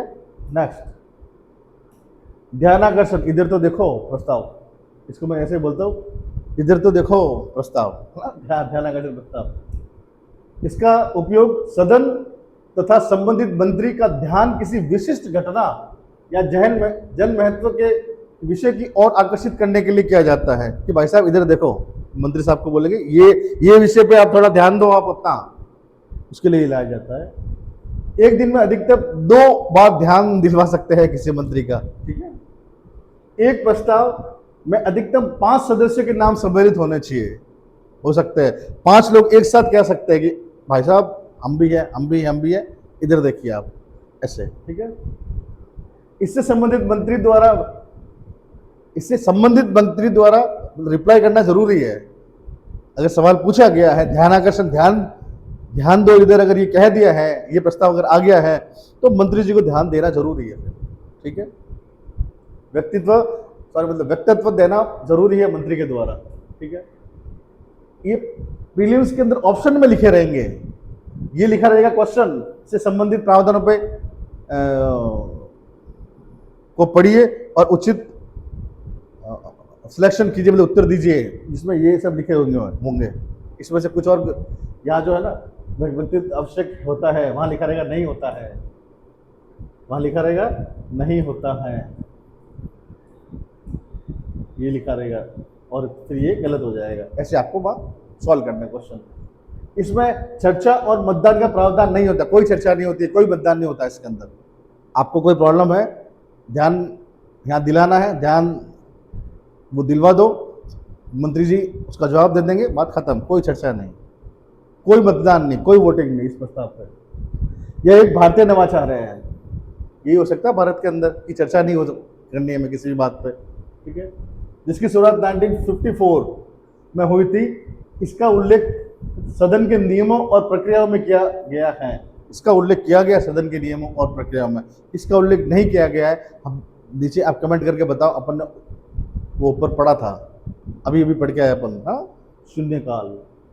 चूंकि इसमें सरकार की आलोचना सम्मिलित नहीं है, सरकार की आलोचना थोड़ी है भाई साहब, इधर देखो खाली, यही तो कहा है, आलोचना थोड़ी की है। कोई हाल ही में कोई मतलब घटना घटी है, कोई जन महत्व की घटना है, तो उससे संबंधित कोई विषय था और कहा गया था सर ये देखो आप क्या हो रहा है, तो आलोचना नहीं है, तो आलोचना का तत्व नहीं है, ठीक है। इसलिए इसे संसद के दोनों सदनों में प्रस्तुत किया जा सकता है। ये ध्यान जो है वो दोनों सदनों में दिलाया जा सकता है, ध्यान आकर्षण दोनों सदनों में हो सकता है, ठीक है, क्योंकि इसमें कोई आलोचना नहीं है, सरकार की आलोचना नहीं है, बस उनको ध्यान दिलाना है कि भैया एक बार ये भी देख लो आप, है ना।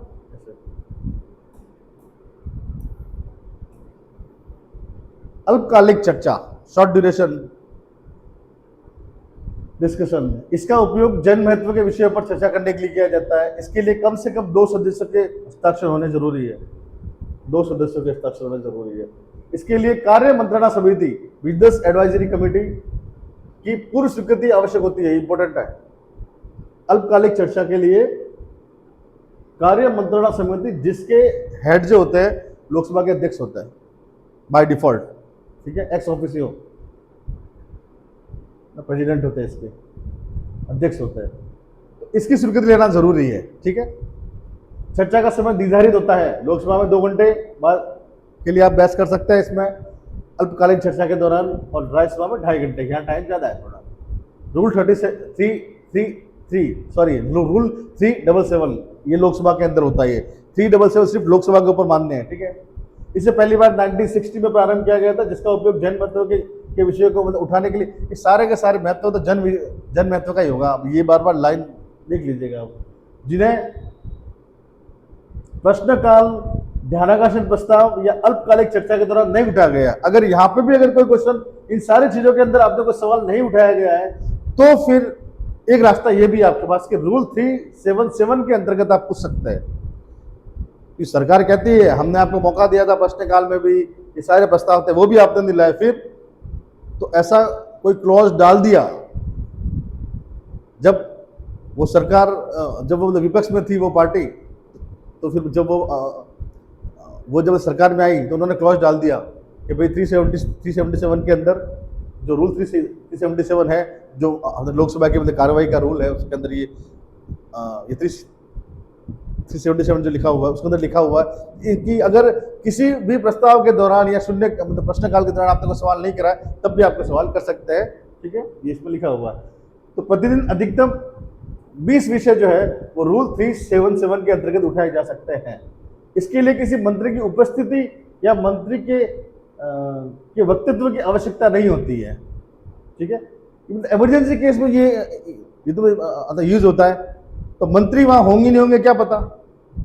आपने प्रश्नकाल में पूछा होता तो मंत्री होते वहां पे, कोई प्रस्ताव लाया होता जो अपन ऊपर पड़े तो वह मंत्री होते आपको जवाब देने के लिए। आप तो इमरजेंसी में ला रहे हो, 377 के अंदर ला रहे हो, तो जरूरी नहीं है मंत्री वहां होंगे, या मंत्री वहां नहीं होंगे तो रिस्पॉन्स भी कौन करेगा, ठीक है। तो उपस्थिति और वक्तव्य जो है उसका रिप्लाई है वो देने के लिए मतलब मंत्री बाध्य भी नहीं है, ठीक है।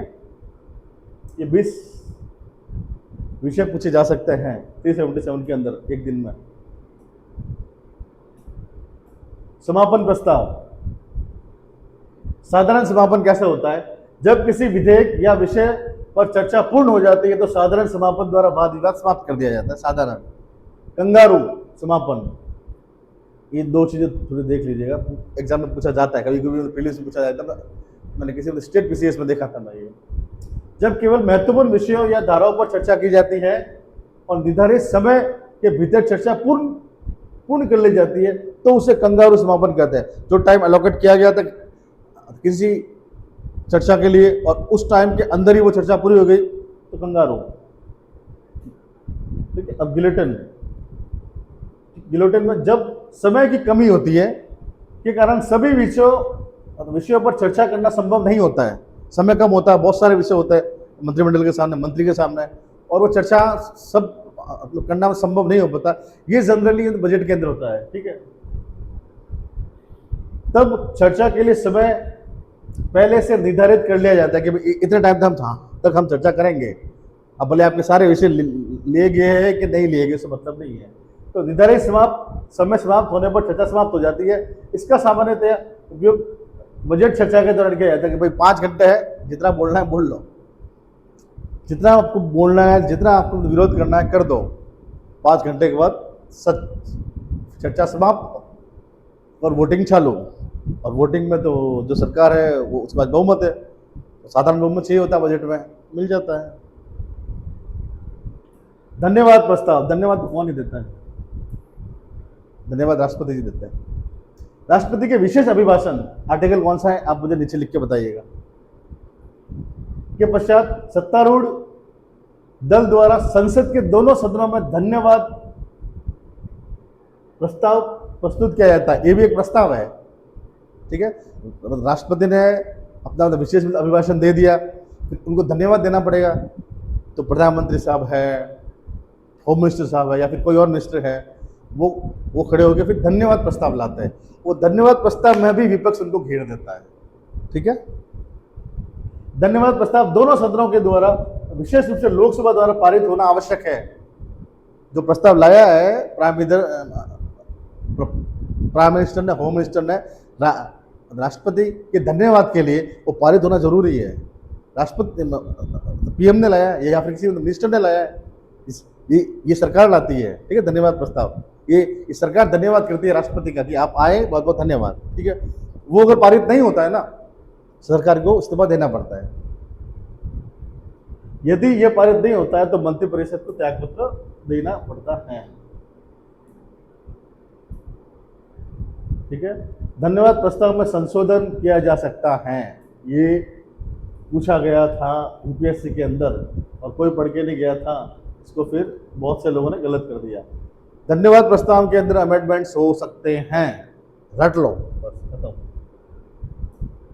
लोकसभा के विघटन का लंबित विधेयक पर प्रभाव, अगर लोकसभा का विघटन हो गया है तो जो विधेयक लंबित थे उनके ऊपर क्या प्रभाव पड़ेगा? जो विधेयक मतलब प्रोसेस के अंदर थे वो पास नहीं हुए, मतलब विधेयक थे, उन एक्ट नहीं बने, और लोकसभा का विघटन हो गया, डिसॉल्व हो गई, तो उस बिल पे क्या प्रभाव पड़ेगा? ठीक है, उसमें क्या है, 2 पॉइंट है यहाँ पे। यदि किसी विधेयक, स्वर्णिम नियम जो मतलब गोल्डन जो रूल है इसका, ये जो गोल्डन रूल है ये बनाया गया है वॉर रूम के द्वारा, जिसका नाम है संपर्क सिद्धांत। अगर कोई किसी के संपर्क में आ गया, वो क्या आएगा, कैसे होगा, तो उस बिल के ऊपर क्या प्रभाव पड़ेगा वो फिक्स होगा। ठीक है, पहला ये दो तरह के संपर्क है। यदि किसी विधेयक का लोकसभा से कोई भी संबंध है तो लोकसभा के विघटन पर वह समाप्त हो जाता है।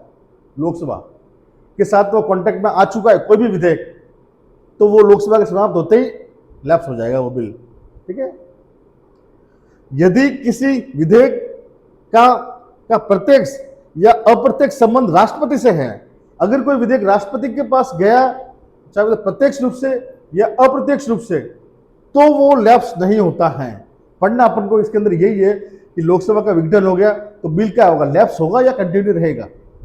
2 गुरु मंत्र है, अगर वो बिल लोकसभा के संपर्क में आया है किसी भी तरह से, वो लैप्स हो जाएगा। अगर वो बिल राष्ट्रपति के संपर्क में आया है डायरेक्टली या इनडायरेक्टली, वो लैप्स नहीं होगा।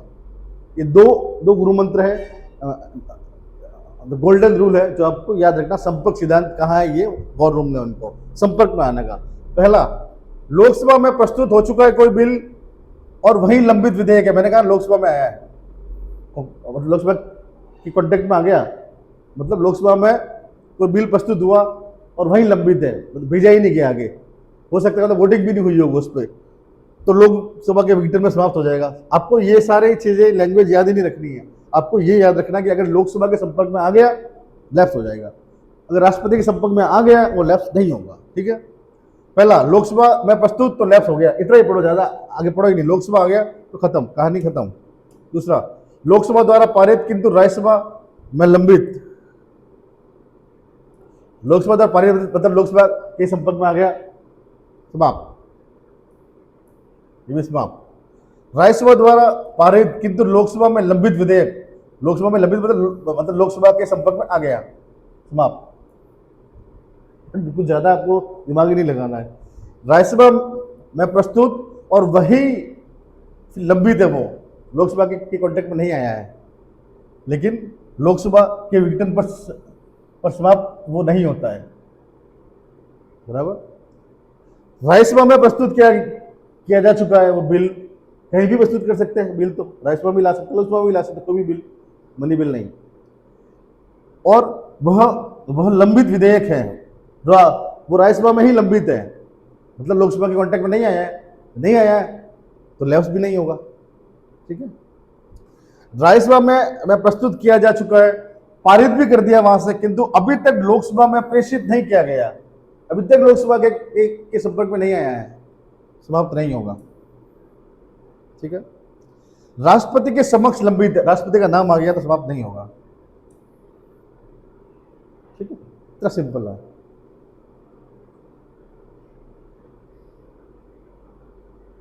संसदीय समितियां, मुझे लगता है ये लास्ट टॉपिक है इस चैप्टर का, फिर हम इस चैप्टर को खत्म करते हैं। वेरी गुड, फिर हम न्यायपालिका पढ़ेंगे, बड़ी इंटरेस्टिंग चीज है ये, सरकार को तो पढ़ के थक गए हम। अब मुझे लगता है आपको ये थोड़ा समझ में आ गया होगा कि भाई किस तरह से सरकार होती है स्टेट में।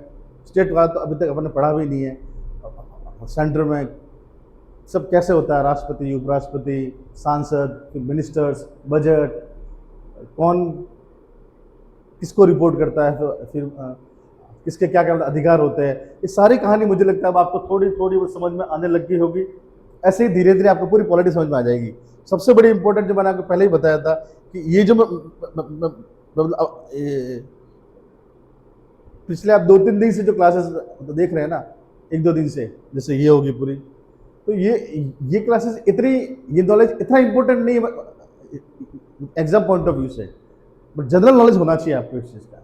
एग्जाम पॉइंट ऑफ व्यू से जो इंपॉर्टेंट थी ना, बड़े अच्छे से बताई थी मैंने आपको ऊपर। एक तो स्टार्टिंग का पूरा प्रोसेस, 2-3 चैप्टर स्टार्ट किए, फिर वो फंडामेंटल राइट्स, डीपीएसपी, ये बड़े इंपॉर्टेंट है, एग्जाम में आते हैं, कुछ हर साल आते हैं।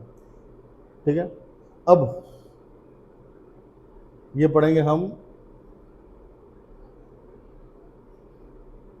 संसदीय समितियां, पार्लियामेंट्री कमिटीज। चलो फटाफट पढ़ते हैं। संसदीय समितियां, संसदीय समितियां सदन द्वारा नियुक्त या निर्वाचित की जाती हैं, अपॉइंट की जाती है या फिर इलेक्ट की जाती है, ये दोनों है। ठीक है, याद रखिएगा। अथवा अध्यक्ष लोकसभा, सभापति राज्यसभा द्वारा नामित की जाती है, नॉमिनेटेड। अध्यक्ष सभापति के निर्देशन में कार्य करती है। ये सारी वो चीजें हैं जो ऑप्शन में लिखी रहेगी इसके बारे में, संसदीय समिति के बारे में। ठीक है, तो अपनी रिपोर्ट सदन को या अध्यक्ष या सभापति को प्रस्तुत करती है। ठीक है, वो रॉकेट साइंस नहीं है। नेक्स्ट, संसदीय समितियों की उत्पत्ति ब्रिटेन से हुई थी। पार्लियामेंट्री कमिटीज की उत्पत्ति पूरे संविधान को हमने उसी लाइन पे बनाया है। पार्लियामेंट्री कमिटीज ही पूरी पार्लियामेंट्री जो सिस्टम ऑफ गवर्नेंस है वो हमने ब्रिटेन से तो लिया। ठीक है, किंतु वर्तमान में इसका अधिक व्यापक उपयोग संयुक्त राज्य अमेरिका कर रहा है। ठीक है, भारत में संसदीय समितियों की शुरुआत भारत शासन अधिनियम 1919 द्वारा की गई थी। ठीक है, संसदीय, ये फैक्ट है, याद रखते हैं बस। संसदीय समिति का गठन पहली बार 1921 में किया गया, प्रावधान इसके अंदर था और स्टार्ट यहाँ से किया गया। संसदीय समिति की बैठक में गणपूर्ति पूर्ण करने के लिए कम से कम 1/3 सदस्य की उपस्थिति होना जरूरी है। अगर किसी संसदीय समिति में 30 मेंबर है मैक्सिमम, तो 10 मेंबर होने जरूरी है उसकी कार्रवाई के लिए। संसदीय समितियों के 2 प्रकार होते हैं, कौन से होते हैं वो देख लो आप। स्थायी समितियां, जो अपन जो पढ़ रहे थे ना, स्थायी समितियां 24 विभागीय स्थायी समितियां वो आने लग गई है। धीरे धीरे सारा सारा आपको खेल समझ में आ जाएगा। स्थायी समितियां क्या होती है, स्टैंडिंग और या फिर परमानेंट कमिटीज क्या होती है, ये स्थायी समितियां होती है और निरंतर आधार पर कार्य करती है, कुछ नहीं है इसमें। विधायिका विभिन्न स्थायी समितियों के माध्यम से, विधायिका लेजिस्लेचर मतलब सारे सांसद, सरकार के नहीं सारे सांसद, खाली सरकार के नहीं सारे सांसद, विधायिका विभिन्न स्थायी समितियों के माध्यम से, इंपॉर्टेंट ये चीज है, के माध्यम से प्रशासन या फिर कार्यपालिका मतलब सरकार मतलब काउंसिल ऑफ मिनिस्टर, ठीक है, पर नियंत्रण रखती है। इन समितियों के माध्यम से नियंत्रण रखती है संसद, इसको आप संसद कह सकते हैं, ठीक है, विधायिका को संसद कह सकते हैं कि सारे मतलब विधायक का जो ये सांसद है वही मिलकर संसद बनती है ना, तो संसद ये कंट्रोल करती है सरकार पे या फिर मतलब कार्यपालिका पे इन स्थायी सदस्यों स्थायी समितियों के माध्यम से, बराबर। वो चर्चा करती है कि जैसे आपने कहा था ना कि सारे के सारे जो अनुदान है वो सब समितियों के पास जाएंगे, तो वहाँ उस समितियों में पक्ष और विपक्ष दोनों के लोग होते हैं, फिर उस पर चर्चा करेंगे क्या सही है क्या गलत है, तो वो कंट्रोल है एक तरह से कार्यपालिका पे, ठीक है, इन समितियों के द्वारा। ये आपको और मिलेगा डिटेल के अंदर लोक प्रशासन के अंदर, लोक प्रशासन जो मेंस में सब्जेक्ट है वहाँ पे आपको ये मिलेगा, ठीक है। एग्जीक्यूटिव कंट्रोल के अंदर आपको ये मिलेगा, एग्जीक्यूटिव लेजिस्लेटिव कंट्रोल। जैसे लोक लेखा समिति आगे आएगी अभी, पीएससी पब्लिक अकाउंट कमेटी, अनुमान समिति एस्टिमेट कमेटी, सार्वजनिक उपक्रम समिति पब्लिक अंडरटेकिंग कमेटी, या फिर मतलब विधायी स्थायी समिति, सॉरी विभागीय अपन ने पढ़ी थी ये, डिपार्टमेंटल स्टैंडिंग कमेटी या कार्य मंत्रणा समिति मतलब बिजनेस एडवाइजरी कमेटी, ये स्थायी समिति होती है। ये सारी स्थायी समिति का एग्जाम्पल है। अब देखो मैंने आपको ये नहीं बोला कि ये स्थायी समिति एग्जाम्पल है मतलब, लेकिन आपको ये समझ में आना चाहिए कि हम स्थायी समितियां पढ़ रहे हैं। स्थायी समितियों के अंदर हम लोगों ने मेन चीज ये पढ़ी है, ये मेन चीज क्या है, ये जो होती है स्थायी समितियां, ये कार्यपालिका पे एक तरह से विधायिका का मतलब कंट्रोल के रूप में काम करती है। और वो कौन सी होती है स्थायी समितियां, ये नाम यहाँ लिखे हुए 1, 2, 3, 4 और 5, ये स्थायी समितियां है, परमानेंट कमिटीज है, स्टैंडिंग कमिटीज है, ये डिसॉल्व नहीं होती है, ठीक है, ये मतलब लगातार कार्य करती है, ठीक है। ये सारे एग्जाम्पल स्टैंडिंग कमेटी के। वहां कोई क्वेश्चन आएगा इसमें ऐसे मतलब निम्न में से कौन सी स्थायी समिति नहीं है, संसदीय स्थायी समिति नहीं है, तो ये सारी है। इसके अलावा कोई आएगा ना जॉइंट पार्लियामेंट्री कमेटी, वो स्थायी समिति नहीं है। अब फिर तदर्थ या प्रवर समिति मतलब एडहॉक या टेम्पररी कमेटी, कोई विशेष काम के लिए विधेयक के लिए कोई मतलब बनाई गई हो, विशेष काम के लिए बनाई गई है, तो वो ये अस्थायी समितियां होती है और केवल सौंपे गए कार्य की पूर्ति तक अस्तित्व में रहती है। जब वो कार्य पूरा हो गया खत्म हो जाएगी। जैसे संयुक्त संसदीय समिति, ज्वाइंट पार्लियामेंट्री कमेटी अभी अभी बनी है, बहुत सारी बनी है। अब चाहे वो मतलब अमेंडमेंट बिल पे बनो, उस पर बनी है। एक मुझे लगता है वन नेशन वन इलेक्शन की बिल पे भी बनी है। तो ये ज्वाइंट पार्लियामेंट्री कमेटीज बनती रहती है। वो तब बनती है जब मतलब बिल के ऊपर मतलब भारी मतलब विरोध होता है और बिल पास नहीं हो पाता है ना, तो उस बिल से रिलेटेड फिर अध्यक्ष जो है, लोकसभा अध्यक्ष या फिर राज्यसभा अध्यक्ष, ये निर्णय लेते हैं कि इसको हम चर्चा करेंगे हमारी ज्वाइंट पार्लियामेंट्री कमेटी में, जिसमें राज्यसभा के सांसद भी होंगे, लोकसभा के सांसद भी होंगे, और फिर हम उस पर चर्चा करेंगे और एक फाइनल ड्राफ्ट तैयार करेंगे बिल का, फिर पेश करेंगे। उसके लिए ज्वाइंट पार्लियामेंट्री कमेटीज बनाई जाती है। विधायिका प्रशासन और कार्यकुशलता से संबंधित विषयों में संयुक्त संसदीय समिति के माध्यम से कार्यपालिका पर नियंत्रण रखती है। एक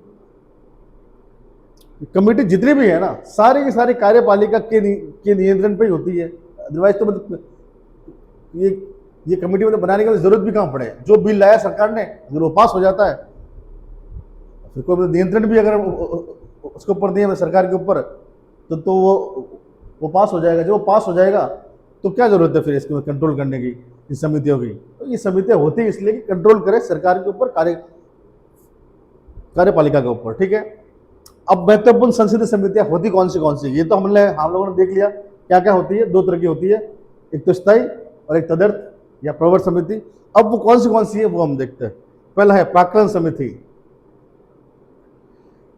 पहली अनुमान समिति 1950, फर्स्ट एस्टिमेट कमेटी भी आप इसको बोल सकते हैं। तो पहली अनुमान समिति 1950 में बनी थी, स्वतंत्रता के बाद। जॉन मथाई की अनुशंसा पर गठित की गई थी। फैक्चुअल इन्फॉर्मेशन याद रखिएगा, जॉन मथाई ने रिकमेंड किया था कि आपको एक प्रवर समिति बनानी चाहिए, सॉरी ये प्राक्कलन समिति या अनुमान समिति आपको बनानी चाहिए। इसकी संरचना 30 सदस्य इसके अंदर होता है और सभी के सभी लोकसभा से होता है। सबसे बड़ी समिति यही है, इसके अंदर 30 सदस्य होते हैं, ठीक है। सदस्य सदन के सदस्यों में से एकल संक्रमणीय मत द्वारा आनुपातिक प्रतिनिधित्व के आधार पे प्रति वर्ष निर्वाचित किए जाते हैं। मतलब 1 वर्ष की होती है इसकी अवधि। हर वर्ष इस मेथड से इलेक्ट होंगे मेंबर्स, ठीक है, सिर्फ लोकसभा से, ठीक है। कोई मंत्री समिति का सदस्य नहीं हो सकता, कोई भी मंत्री इस समिति का सदस्य नहीं हो सकता। अध्यक्ष अभी हाल फिलहाल जो प्राक्कलन समिति है 18वीं लोकसभा में, अभी इस ईयर उसके अध्यक्ष है संजय जायसवाल, ठीक है। कार्य क्या इसका, इस समिति का बजट का निरीक्षण करना, सार्वजनिक व्यय में मित व्ययता कंजूसई के उपाय सुझाना, सार्वजनिक व्यय में मित व्ययता सुनिश्चित करने हेतु कोई वैकल्पिक नीति का सुझाव देना, ये काम है प्राक्कलन समिति का, ठीक है। संजय जायसवाल जी इसके अध्यक्ष है। लोक लेखा समिति, ये पहली बार 1921 में बनी थी। भारतीय शासन अधिनियम 1929 के अंतर्गत स्थापित की गई थी, हमने पढ़ा भी था ऊपर। इसकी संरचना है 22 लोग होंगे इसमें, 15 लोकसभा से, 7 राज्यसभा से। पैसे वाला मामला है,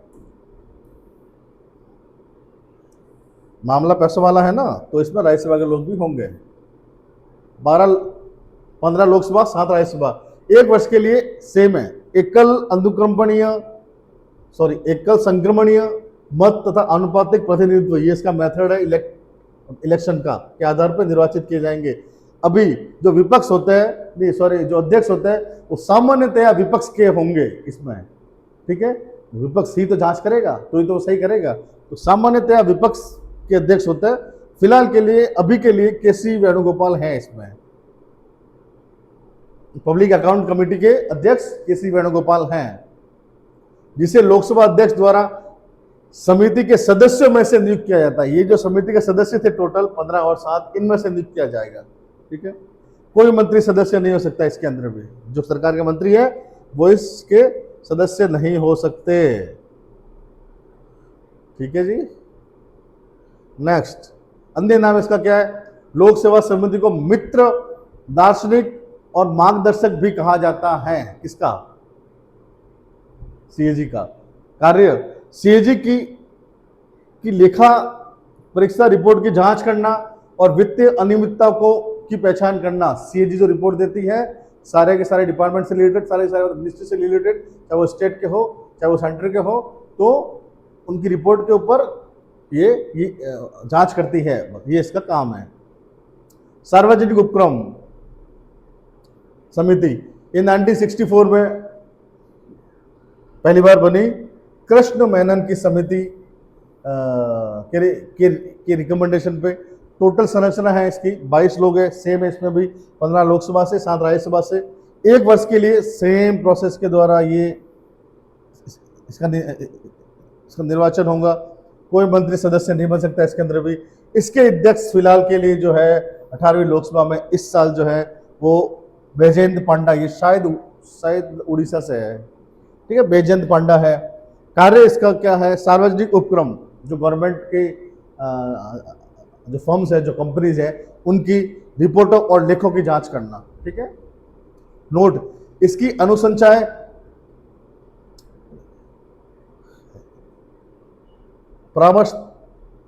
परामर्शात्मक होती है और मंत्रालय पर बाध्यकारी नहीं होती है। इंपॉर्टेंट है, ये लिखा जाएगा ऑप्शन के अंदर। अब कुछ भी मत लिख लेना, ये लिखना, इसमें टिक करना। इसकी जो रिकमेंडेशन है वो एडवाइजरी होती है, कोई भी मिनिस्ट्री बाउंड नहीं है उनको मानने के लिए, ठीक है, कि मानना ही पड़ेगा जो हमने कहा, ऐसा नहीं है। विभागीय स्तर संबंधित जो हमने पढ़ा था ना 24 होती है वो। 1993 में 17 समितियां स्थापित की गई थी, 2004 में 7 और बढ़ा दी, और जिससे कुल संख्या 24 हो गई, ठीक है। संरचना 31 + 21 सॉरी 31 = 21 लोकसभा से होंगे, इसमें 10 राज्यसभा से होंगे। सदस्यों को 1 वर्ष के लिए संबंधित पीठासीन अधिकारियों द्वारा नामित किया जाएगा। यहाँ से 10 सदस्य लोकसभा के जो है, राज्यसभा के, ये राज्यसभा के सभापति नामित करेंगे, यहाँ से नामित करेंगे, इलेक्शन नहीं है ये, नामित नॉमिनेट है। ये 21 जो है वो लोकसभा के सदस्य करेंगे, ठीक है। किसी मंत्री को सदस्य के रूप में नामित नहीं किया जा सकता, किसी में भी नहीं है, ऊपर भी नहीं था। 16 समितियों के अध्यक्ष लोकसभा तय करेगी, जबकि 8 समितियों के अध्यक्ष राज्यसभा के सभापति तय करेंगे, ठीक है।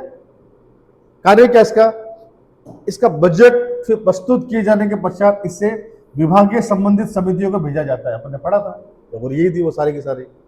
प्रत्येक समिति 1 से अधिक विभागों के बजट का परीक्षण करती है, अपन ने ये भी पढ़ा था, यहाँ पे अपने 5 मिनट खराब भी किए थे, बराबर। एक ही जो समिति है वो 1 से अधिक विभागों के बजट का परीक्षण कर सकती है, मतलब 1 से अधिक, मतलब जो विभाग है उनके अनुदान की जो मांगे हैं उनका परीक्षण कर सकती है। मतलब अनुदान की मांगों का परीक्षण होता है यहाँ जो बजट लिखा ना, ये क्या है, अनुदान की मांगे। तो 1 से अधिक विभागों का केवल अनुदान की मांगों का परीक्षण कर सकती है एक समिति, ठीक है। कार्य मंत्रणा समिति, बिजनेस एडवाइजरी कमेटी, यह समिति लोकसभा और राज्यसभा के लिए पृथक होती है, अलग अलग होती है दोनों में। ये लोकसभा में ये 15 सदस्य की होती है, अध्यक्ष सहित 15 जो पदेन अध्यक्ष होते हैं। लोकसभा अध्यक्ष से इसके पदेन अध्यक्ष होंगे, बीएससी के, अपन ने पढ़ा भी था, ये मैंने कहा भी था, पढ़ा तो नहीं था, मैंने कहा था। राज्यसभा में ये 11 मेंबर्स होंगे, जिसमें से एक अध्यक्ष भी होंगे, और वो अध्यक्ष जो पदेन अध्यक्ष होते हैं और सभापति। कार्य, अब कार्य मंत्रणा समिति तो वही होंगे, हेड तो वही होंगे, कार्य किस तरह से होगा, ठीक है। सदन की कार्यक्रम और समय सारणी का विनियमन करना तथा विधायी कार्यों के लिए समय आवंटित करना, कौन कितना बोलेगा, ये बिजनेस एडवाइजरी कमेटी के अंदर तय होता है। किसको कितना समय दिया जाएगा, किस सांसद को, किस मंत्री को, ये सब कुछ तय करती है उस लोकसभा में लोकसभा के अध्यक्ष, और राज्यसभा में राज्यसभा के सभापति, ठीक है। फटाफट खत्म करना पड़ेगा इसको। नियम समिति, लोकसभा और राज्यसभा के लिए ये भी अलग अलग होती है। लोकसभा में 15 सदस्य है, नियम समिति के भी एक्स ऑफिशियल चेयरमैन जो है, जो अध्यक्ष है, वो लोकसभा में लोकसभा के अध्यक्ष है, राज्यसभा में राज्यसभा के सभापति है। राज्यसभा में 16 की होती है, ध्यान रखिएगा, लोकसभा में 15 की होती है, राज्यसभा में 16 की, सेम है ये, आप देख लीजिए, मतलब नहीं इसमें पढ़ने से। अधीनस्थ विधान समिति, ये 15 सदस्यों की होती है लोकसभा के अंदर, और 15 की राज्यसभा में होती है, जिन्हें अध्यक्ष या सभापति द्वारा नामित किया जाता है, ठीक है, नामित नॉमिनेट, कोई इलेक्शन नहीं इनका। फिर विधायी शक्तियों के अंतर्गत प्राधिकरणों द्वारा बनाए गए नियमों और विनियमों की निगरानी करना, ये आप देख लीजिएगा, आगे चलते हैं वो नहीं तो लेट हो जाएगा। आचार समिति, एथिक्स कमेटी, इसकी कोई निश्चित संख्या नहीं है, यह दोनों सदनों के लिए भी प्रत्यक्ष होता है और अध्यक्ष द्वारा नामित किए जाते हैं सारे जो मेंबर है वो, ठीक है। ये सदन के सदस्यों के नैतिक आचरण और व्यवहार की निगरानी करती है। संयुक्त संसदीय समिति, ये थोड़ा देख लीजिएगा आप, ये अपने पढ़ा था, ये अस्थायी समिति होती है, ज्वाइंट पार्लियामेंट्री कमेटी, ये अस्थायी होती है, ये केवल सौंपे गए कार्यों की पूर्ति तथा अस्तित्व में रहती है। इसे एक सदन में पारित प्रस्ताव के माध्यम से स्थापित किया जाता है। एक सदन में कोई प्रस्ताव पारित किया जाता है कि हाँ ज्वाइंट पार्लियामेंट्री कमेटी बनेगी किसी एक विधेयक या फिर किसी एक विषय के ऊपर, ठीक है, और दूसरे सदन द्वारा इसकी स्वीकृति दी जाती है। सेकंड हाउस के द्वारा इसकी स्वीकृति देना भी जरूरी है, वो मिलती है स्वीकृति। अगर किसी एक हाउस ने ज्वाइंट पार्लियामेंट्री कमेटी को फॉर्म करने की रिकमेंडेशन दी है ना अगर अध्यक्ष ने, तो वो दूसरे हाउस में भी उसको पालित करना पड़ेगा, स्वीकृति देनी पड़ेगी। सदस्य संख्या कोई निश्चित नहीं होती है इसके अंदर, अगर कहीं लिखा हुआ है तो गलत लिखा हुआ है, ठीक है। सदस्य लोकसभा और राज्यसभा दोनों से हो सकता है, जिन्हें अध्यक्ष और सभापति नामित करेंगे, नॉमिनेट करेंगे। कार्य क्या इसका? विधेयक की धारा दर धारा जांच करना। कोई अगर विधेयक है तो उसकी section by section, clause by clause उसकी जांच करना, संशोधनों का सुझाव देना, फिर विशेषज्ञों की राय प्राप्त करना तथा अपनी रिपोर्ट सदन में प्रस्तुत करना। ठीक है, एक काम है इसका। हाल में गठित संयुक्त संसदीय समितियां, पहली है एक राष्ट्र एक चुनाव पर, वन नेशन वन इलेक्शन पर ज्वाइंट पार्लियामेंट्री कमेटी बनी थी, जिसके अध्यक्ष है पीपी चौधरी, ये पाली से है लोकसभा अध्यक्ष। इसके अंदर 39 मेंबर्स थे, उसमें से 27 लोकसभा से थे और 12 राज्यसभा से थे। अब एक और कमेटी बनी थी वक्फ संशोधन का जो बिल था उसके ऊपर, और जिनके अध्यक्ष थे जगदम्बिका पाल, जो कि डुबरियागंज यूपी से लोकसभा सांसद है। इनकी संरचना, इसमें मतलब 31 मेंबर्स थे हैं, 21 लोकसभा से थे उसमें से, और 10 राज्यसभा से थे।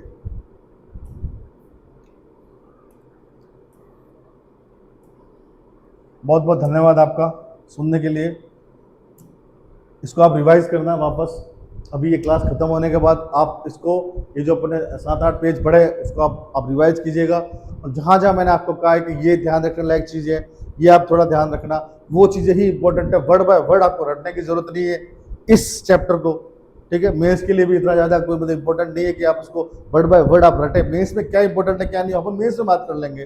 ठीक है, प्रीलिम्स में जहाँ जहाँ मैंने आपको बोला है कि ये याद रखना है, ये पूछा जा सकता है वगैरह वगैरह, तो वो आपको आपके बाय हार्ट हो जाना चाहिए, क्योंकि उससे कभी भी क्वेश्चन पूछा जा सकता है प्रीलिम्स के अंदर।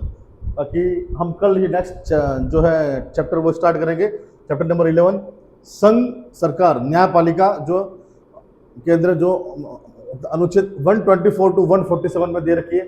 बड़ी इंटरेस्टिंग चीज़ें है ये पढ़ेंगे अपन। उसके बाद में फिर ज़्यादा कोई लंबा ये सिलेबस रहेगा नहीं। तो बहुत बहुत धन्यवाद। आने वाली 6 से 7 क्लास के अंदर पूरी पॉलिटी आपकी हो जाएगी। मतलब अपन ने 16 क्लासेस का टारगेट किया था ना, 20 हो सकती है, इससे ज़्यादा नहीं होगी। और 20 का मतलब क्या, अगर हर क्लास 1.25 घंटे की है तो 20 का मतलब कोई भी ज़्यादा नहीं हुआ आपका, मतलब लगभग 23 घंटे 23-24 घंटे के आसपास की सारी क्लासेस होगी, और उसमें पूरी पॉलिटी आपकी रिवाइज हो जाएगी। अगर आप चाहो तो एग्जाम टाइम में भी 2-3 दिन में आप पूरी पॉलिटी रिवाइज कर सकते हो। ठीक है, डैड की स्पीड से आप देख के। बहुत बहुत धन्यवाद सुनने के लिए, और आपने अपने लिए टाइम निकाला उसके लिए रोज खुद को भी धन्यवाद दीजिए कि आप खुद पढ़ रहे हैं, एक सही दिशा में आप काम कर रहे हैं, और आने वाले समय में लोग आपको याद करेंगे। बहुत बहुत धन्यवाद।